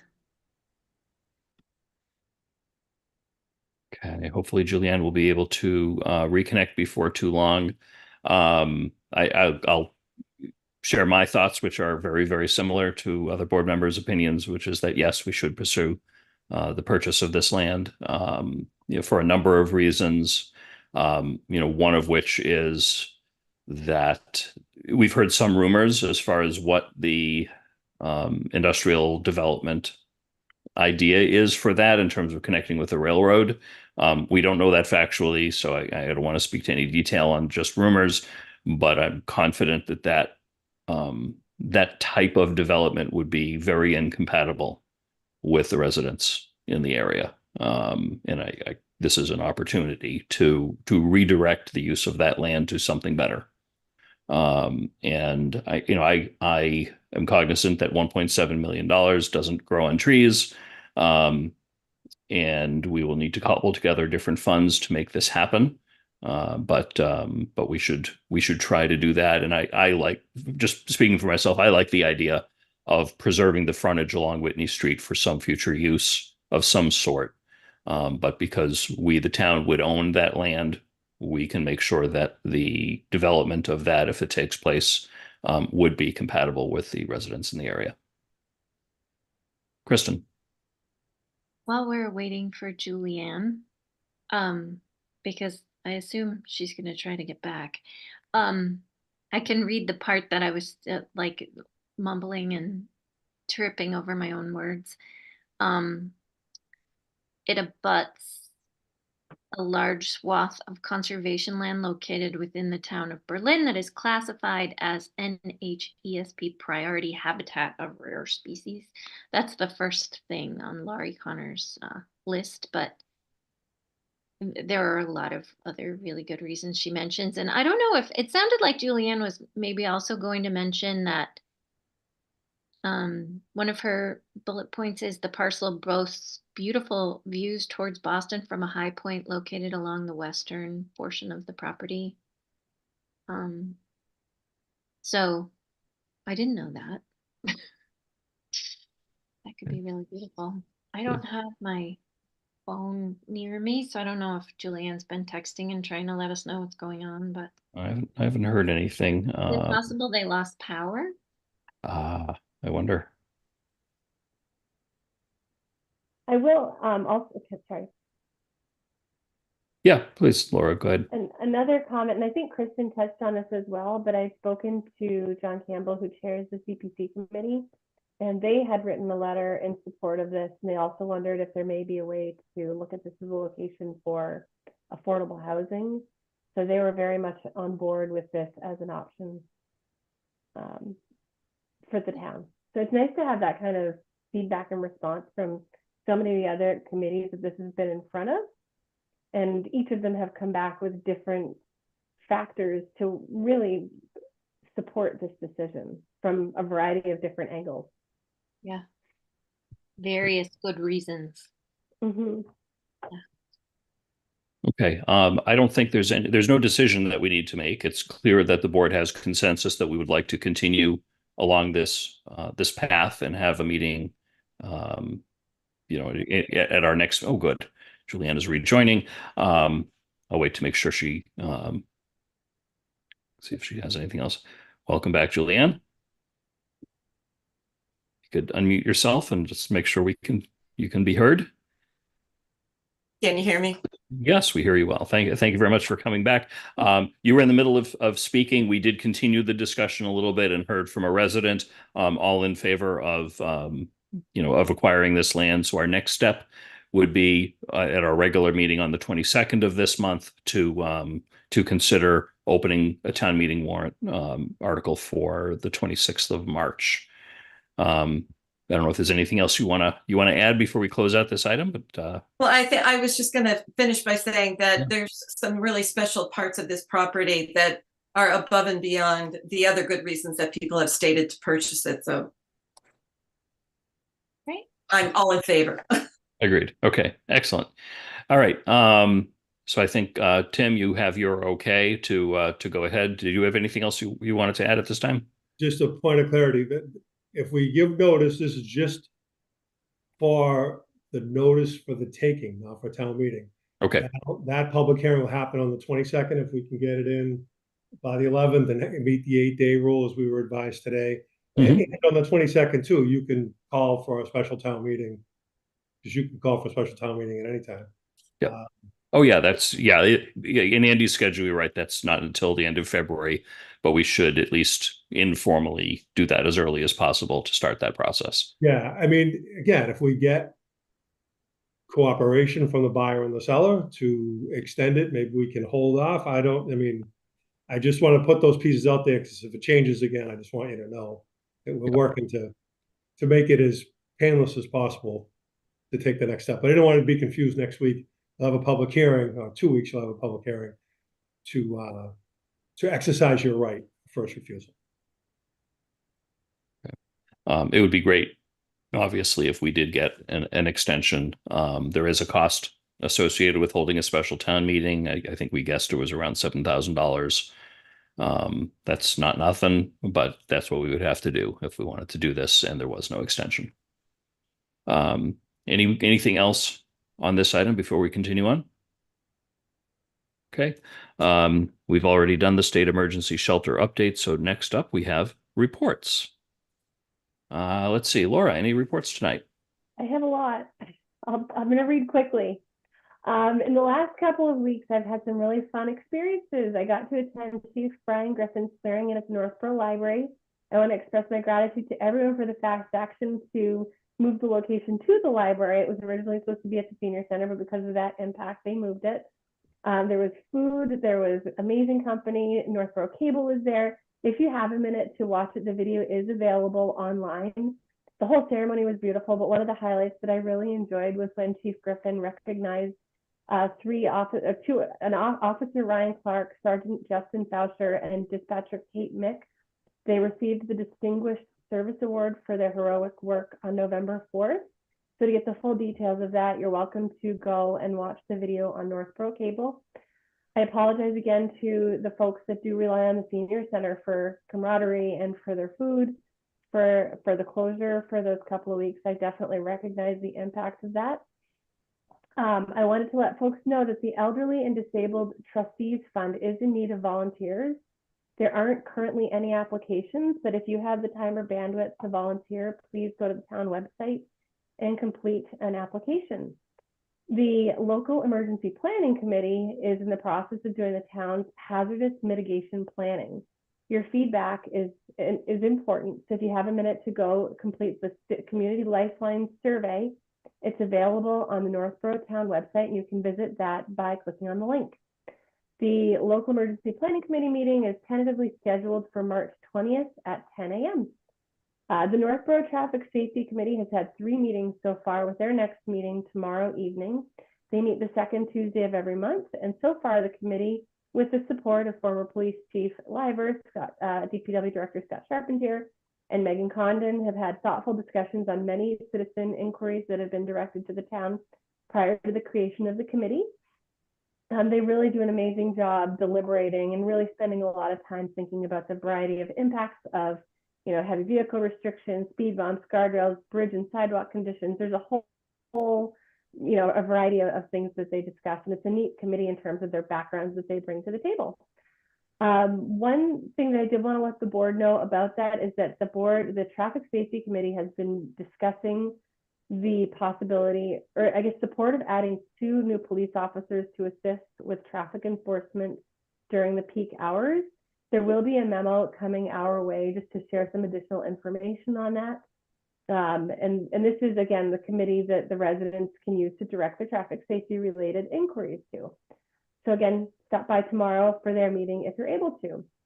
Another board that I'm liaison to, and I will comment, actually, there's another, due to scheduling conflicts for me, I'm actually going to be switching my liaison position from the Traffic Safety Committee with the Parks and Recreation, and Lisa will be part of the Traffic Safety Liaison Program. Sorry, I jumped past that. And thank you, Lisa, for your flexibility to help me with that. The CPC is in great discussions right now with a variety of applications that we'll be hearing coming up. One is for Northborough Affordable Housing Corp to add $126,000 to their reserve for affordable housing development. There's also a request from the Open Space Committee to add $350,000 to their conservation fund for land acquisition. And then the committee also discussed the 432 Whitney Street, which we all saw that memo that came in our packet, and a variety of ways that they're looking to help fund that if we go forward. The next CPA meeting will continue the public hearing, and that will be on Thursday, February 1st. So if you're able to join that, feel free to stop by. As far as the assessors go, the one thing that the principal assessor wanted me to let folks know about is that there's still time to apply for property tax relief programs, which are also known as personal exemptions.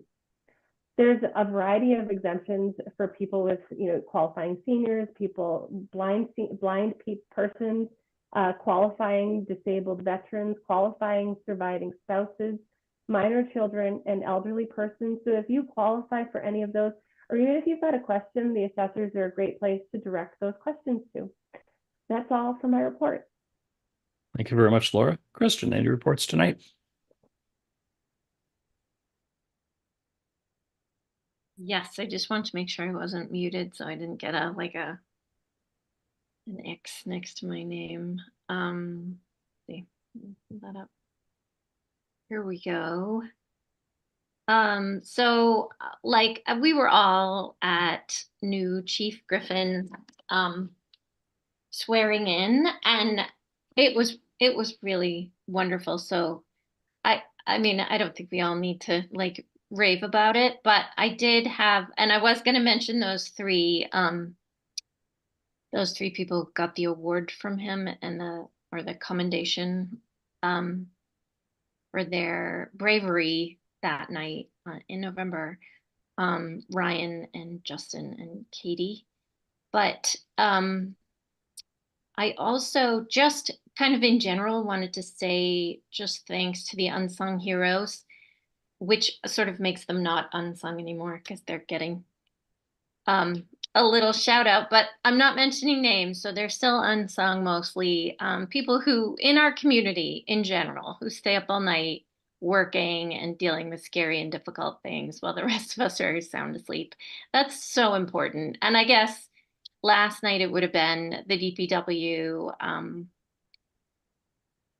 I was on the Northborough Moms Facebook page because I was in Boston yesterday. I had a relative from out of town coming in to the city, so I went in and spent some time with her, and I was going to be driving back, and I read the Northborough Moms Facebook page and saw like the roads are still bad, like they're doing their best out there, but it's still just really slippery. And by the time I did come home, everything was perfect, and it was really nice. So shout out to those guys today.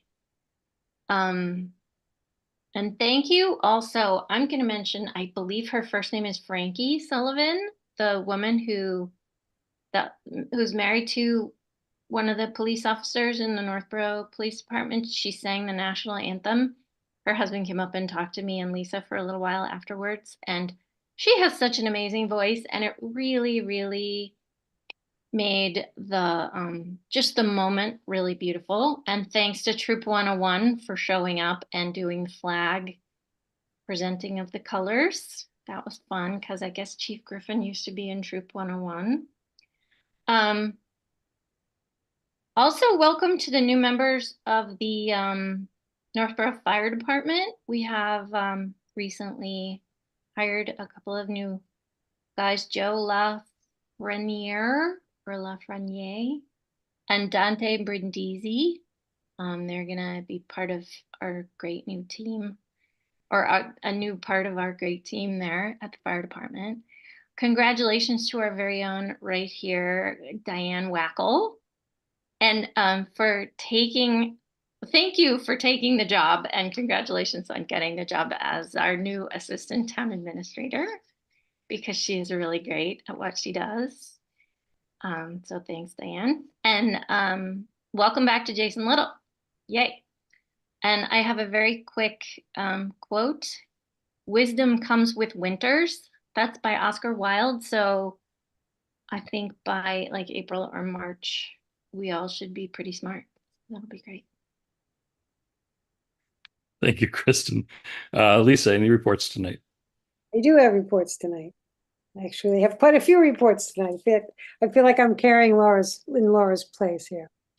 And the first being a thank you to the DPW for hanging wreaths to the town hall, police station, and DPW building, as well as lighting trees on Blake Street.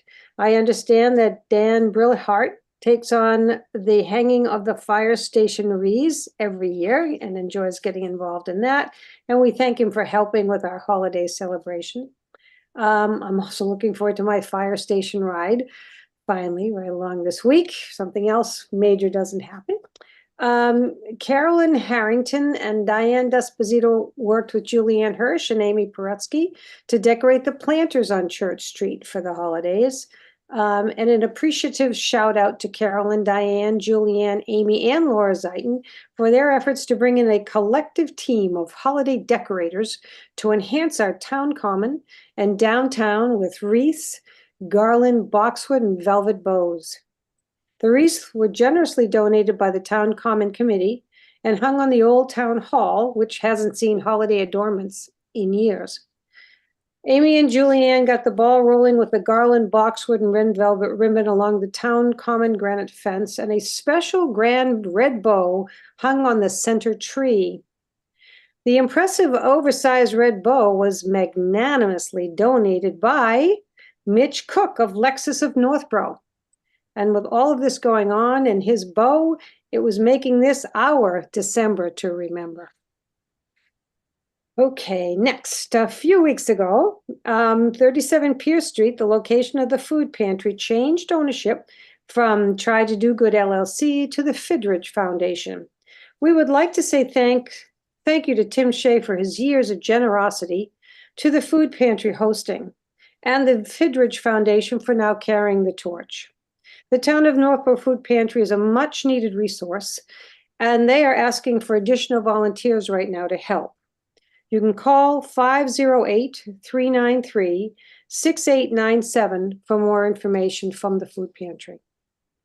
Last Tuesday, I was one of many, and I do mean many, as we've already said, who attended the swearing in of Brian Griffin as our new Northborough Police Chief.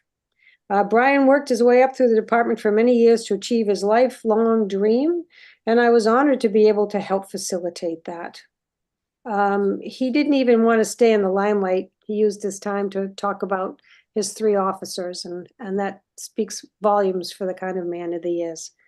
Working as a team and recognizing hard work and dedication to promote from within will go a long way to build a healthy relationship between the citizens, town staff, and our town leaders. Congratulations, Brian. And the same goes to Diane Wackel. Congratulations. last Wednesday at my housing authority meeting, a discussion about the removing of trees in their property ensued. The select board received correspondence from a few very concerned residents regarding the removal of trees at the Colonial Village. It's always a shock to see mature trees removed. An advance notice would help to bring attention to the intent to cut instead of seeing the end result first. Trees are an important part of our ecosystem, and we need to do better in replacing those removed. This is another subject for the select board to address, hopefully, and soon. I look forward to being the new liaison to the Traffic Safety Committee. This is our newest committee, and the select board created it to aid residents in their safety concerns by giving them a vehicle to express those concerns for resolutions in an effort to give them a better quality of their right to quiet enjoyment. We look forward to residents joining the meetings with their concerns, requests, or appreciation, and having greater involvement with the outcome. The fire station building meetings, Mitch may be talking about this as well, are going on, and there's a few dates to remember. They are January 10th at 6:30 p.m. at the town hall and January 17th, 7 p.m. at the library, and that is for public comments. This is the last time for residents to express their thoughts about the building before coming to the design review and going into the rest of the process. So we really would like to see more people there, as the last two meetings we've had have been very minimally attended. On another note, I noticed that the Facebook community has been discussing electronic voting for town meeting, and I am in support of this. I would like to have an agenda item at the January 22nd Select Board meeting to discuss this and vote on next steps. A topic of agenda items request should also be added to our standard meeting items to give the board the opportunity to bring up topics of interest. And I hope I have the support from the board for this, and again, further discussion. And finally, I am again asking for volunteers of our citizenry to become a board or committee member. We have openings at Design Review, ZBA, Finance Committee, and more. And feel free to contact me for more information. And that's it for my reports. Thank you. Lisa, thank you. Just quickly, Tim and I have had a number of conversations about scheduling the town meeting clicker agenda item. I'm not sure if that'll be on the 22nd or one after that, but I know Andy's collecting all the data that we need for that in the near future, and we'll make that decision. And my understanding is we don't have to adopt something at town meeting and do it next year. In theory, if something is funded, we might be able to use it for this town meeting. But we'll keep the board informed as you know, as soon as that can get scheduled, that will be. Julianne, any reports tonight? Just a couple of things. So Lisa brought up the trees that were cut down by the library, and you know, we've had some other projects in town that involved tree cutting or even proposed tree cutting that Jean Cahill brought up at the last meeting. So I went back to our municipal code, and the policy is that the Board of Selectmen have, and I'll just read the policy. The Board of Selectmen to encourage the conservation of public shade trees in the town of Northborough to work for a planned program of replacement for public shade trees that have been removed because of disease or public nuisance, construction or danger. And further, it shall be the policy of the board to encourage residents, businesses, and private builders to conserve and to plant shade trees. Under procedures, it says the Board of Selectmen shall annually, by September 30th, prepare a recommendation and a specific site location plan for public shade tree replacements and additions, and a proposed planting budget for said replacements and additions, and further shall prepare the proposed planting budget to directly reflect replacement costs. So I am reporting on this tonight because I think we need to clarify our responsibility with the various tree projects in town. Part of the MPIC is going to be to, you know, to look at the streetscape. So where I think we need to, as a group, decide, do we want to re-implement this September 30th deadline and start being more involved with the projects? So maybe that can be on a future agenda. And speaking of future agendas, it is the beginning of the year. And I think it would be very helpful to, at our next meeting, if possible, just look at a calendar and start indicating when we are going to discuss the various big topics that are hanging over us. We talked about goals. We have to talk about White Cliffs. We have to talk about ARPA.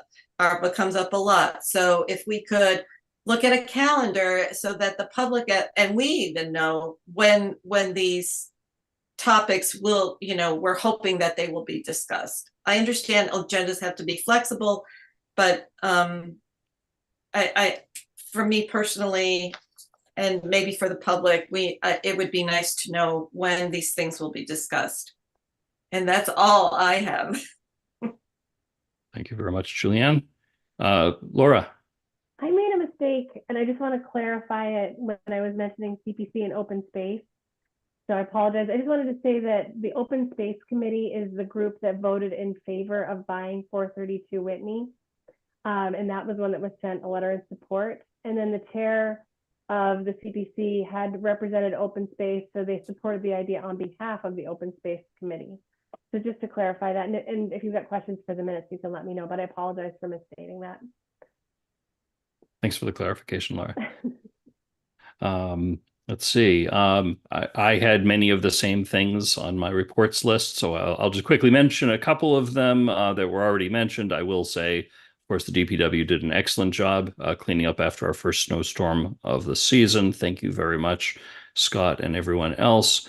I know somebody already mentioned the January 17th, which is next Wednesday, public input meeting for the Fire Station Building Committee.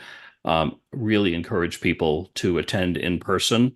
That's very, very helpful. I think it's more valuable than simply watching the meeting later on video. It will be, of course, recorded. And I would also suggest members of the public take a look at the updated Fire Station Building Committee webpage on the town website. Thank you, Tim, for getting some issues sorted out with that within the last few days. We all mentioned how much fun it was to attend Chief Griffin's swearing in. I want to say Happy New Year to everybody. And I did want to say that a week from Thursday on the 18th, this board will be meeting jointly with the Master Plan Implementation Committee to hear the downtown redevelopment plans. Members of the board will receive copies of the draft plan, I think sometime this week is what I've been told. And I spent some time on the phone today with Rick Leaf, the chair of Master Plan, preparing for that meeting. It'll be a remote meeting. There will be a lot of opportunity for board member and public input and questions. And I'm really looking forward to that, as I know we all have been. And that concludes my reports. Laura, a whole bunch of hands up. Did I make a mistake? Laura, I saw your hand first. I just checked the website quickly. So you said the fire station meeting is the 17th? There's a fire station regular building committee meeting this coming Wednesday. That's just a regular business meeting. It's open to the public, of course, but the meeting on the 17th is a public input meeting that is explicitly there, not for regular business, but for presentation of the latest versions of the designs and findings and input from the public on which direction the public and members of the public have interest in going. And that's on January 7th. I'm just trying to check the town website, and I couldn't find that one. I don't know if it would be posted yet because the agenda hasn't been put together. But it's the 10th is a regular. That's this Wednesday is just a regular building committee meeting. 17th is the one that people should definitely plan to attend. Perfect. Thank you for the clarification. Okay. Did that answer the questions of all the other hands that went up? Yes. Okay. Yeah, Lisa? Could you also, on the website, put up the photographs or that are the 3 or 4 ideas that they're looking at, because I've had a few people ask me about that. They went online, they couldn't find it, and felt that it would be good to have it in advance to be able to look at it and prepare questions. And I think that would be great. I don't know how you managed to do that, but Yeah, Tim, could you speak with the fire chief or member of the architect team to see about that? Excellent. Thanks, Tim. You're muted, but I can read your lips well enough. That's good. All right, so that concludes reports from the board. Tim, do you have any reports tonight? I just want to cover a couple quick things, and you really covered it, but your roads compared to other communities were great. So thanks to DPW.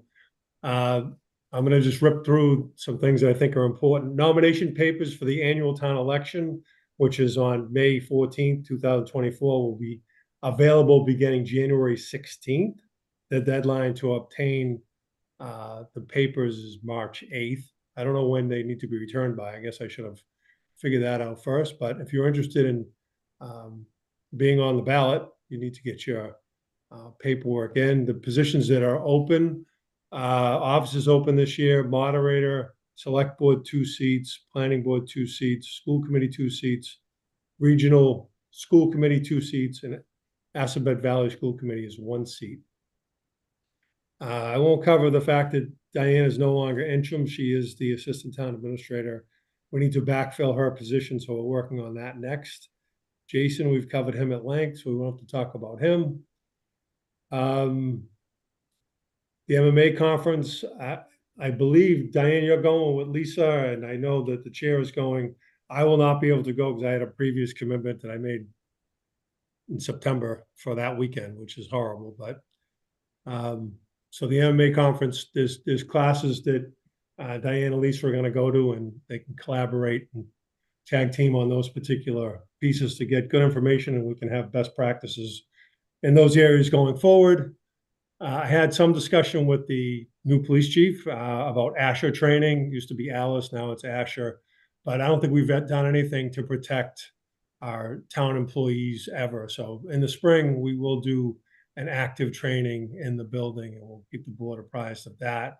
The other thing you'll see in most public spaces are fire extinguishers, and we never train on fire extinguishers. So we're going to coordinate that with the fire department to have people learn how to handle a fire extinguisher, and God forbid we ever need to use one. But that'll be in April and May too. I continue to set meetings with union presidents, just to have an introductory meeting and calling chairs of particular committees and setting up meetings with the chairs. And I'm also visiting boards and committees that are having meetings, not to be on their agenda, but just to put my face with the name and say hello and let them know that I'm here as a resource.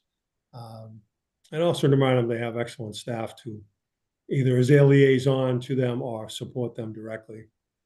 I will, if the board didn't know this already, we will have departmental-wide meetings on a monthly basis, but certainly as needed, if needed, we will always meet. I will talk to them tomorrow about developing subgroups. So if you want to know the operation of municipal government, you want obviously a finance team, an operations team, a public safety team, arts and leisure, how the budget breaks out the different categories. I'd kind of have a committee around those particular functions, and they can meet on a weekly basis or as needed, just to share ideas, best practices, and where they might get hung up. So I want to be able to have those develop those subgroups to have those resources for my team in place.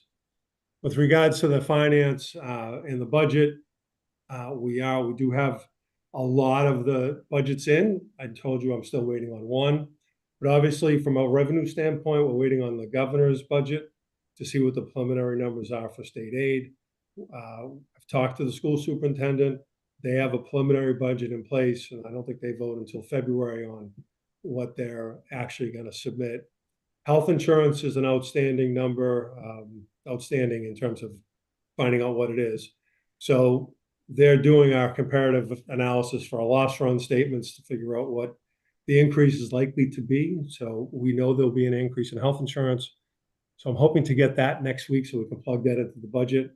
And then Worcester County Retirement is another big number, which I think they release this third week in January. Somebody's going to an event to get that. So that's kind of an outstanding big item that we're gonna collect as we go. There's a lot of items in process. I'll just read these real quick. The CMRPC is still conducting interviews for the feasibility of having merged youth and family services, or family youth services, and the Department of Public Health. So we're still studying that, and that's ongoing. The town office feasibility study with Icon as the architect we chose. They're interviewing department heads and staff this week, and we'll go on next week to talk about space needs for everyone. One item that's kind of ongoing that we're working on with two attorneys is the purchase and sale for 13 Church Street. So the lawyers are discussing that particular matter. I know it was important to the board when I first got here to stay on that. And I just wanted to give you a public recognition that that's underway. And that will conclude my report. Thank you. Thanks, Tim. Diane, any reports tonight?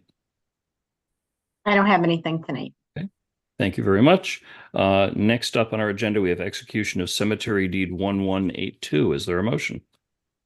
I'd like to make a motion. Move that the board to execute.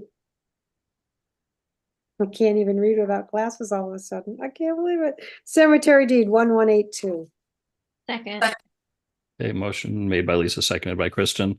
Any discussion? All those in favor. Lisa? Aye. Kristen? Aye. Julianne? Aye. Laura? Oh, you're muted, Laura. I have to actually hear you. Aye, thank you. Okay, I also vote aye. Vote is unanimous in favor. Cemetery deed is approved. Excuse me, is there any other business before the board that wasn't on our agenda we need to deal with? Julianne? Can I just ask Tim a question about one of the items he reported on? So CMRPC is conducting interviews and trying to figure out the feasibility of combining family and youth services with under the health department, correct? Correct. And you mentioned interviews. Who are the interviews with? Do you know? Yeah. We put together a stakeholder list. There are a lot of people. They're from, the agencies who might provide services, and then there's internal groups and external groups, and the list is pretty exhaustive. I can get it for you. I don't have it immediately available. Oh, you know what? I'm meeting with you on Wednesday, so we can talk about it then. Okay. All right. Great. Okay. Thanks. Thank you. Thank you. Lisa? I forgot to mention in my reports that I did look at the fire chief's report, and did want to mention it because we're so far into the end of the meeting. I don't want to do it now, but I will bring it up at our next meeting. But I want to appreciate, recognize he put a lot of work into giving his report to us. I do like to have our monthly reports from all of the departments that we can have, and I look forward to talking about that at the next meeting. Great. Thanks. Kristen, we usually have nothing under other business. We're going all around. Laura, the pressure's on you to come up with something. I just want to join in the party, but actually I'm sort of echoing Lisa. So that's where I got I think I actually met Dante the day I was there. Like, he'd been there for a while, but it was in the report that he was new, and also Joe. So, but the chief did put a lot of work in, and he's funny. He wrote a little note about how, I like my charts and graphs, and it has all the data from the month, because he does a report every month, but he also does a report. This one is for the entire year. And when I met with him, he said, I don't like to, like, a lot of chiefs put the yearly report in December, but he said, I can't do that because then I don't have all the December data. I have to have all my data. And I said, well, you could budget, you could estimate, you could whatever. And he's like, no. Mm-mm. So he really does put a lot of work into those reports. So admire the pie charts. They're lovely if you haven't had time yet. They're frameable. Yes.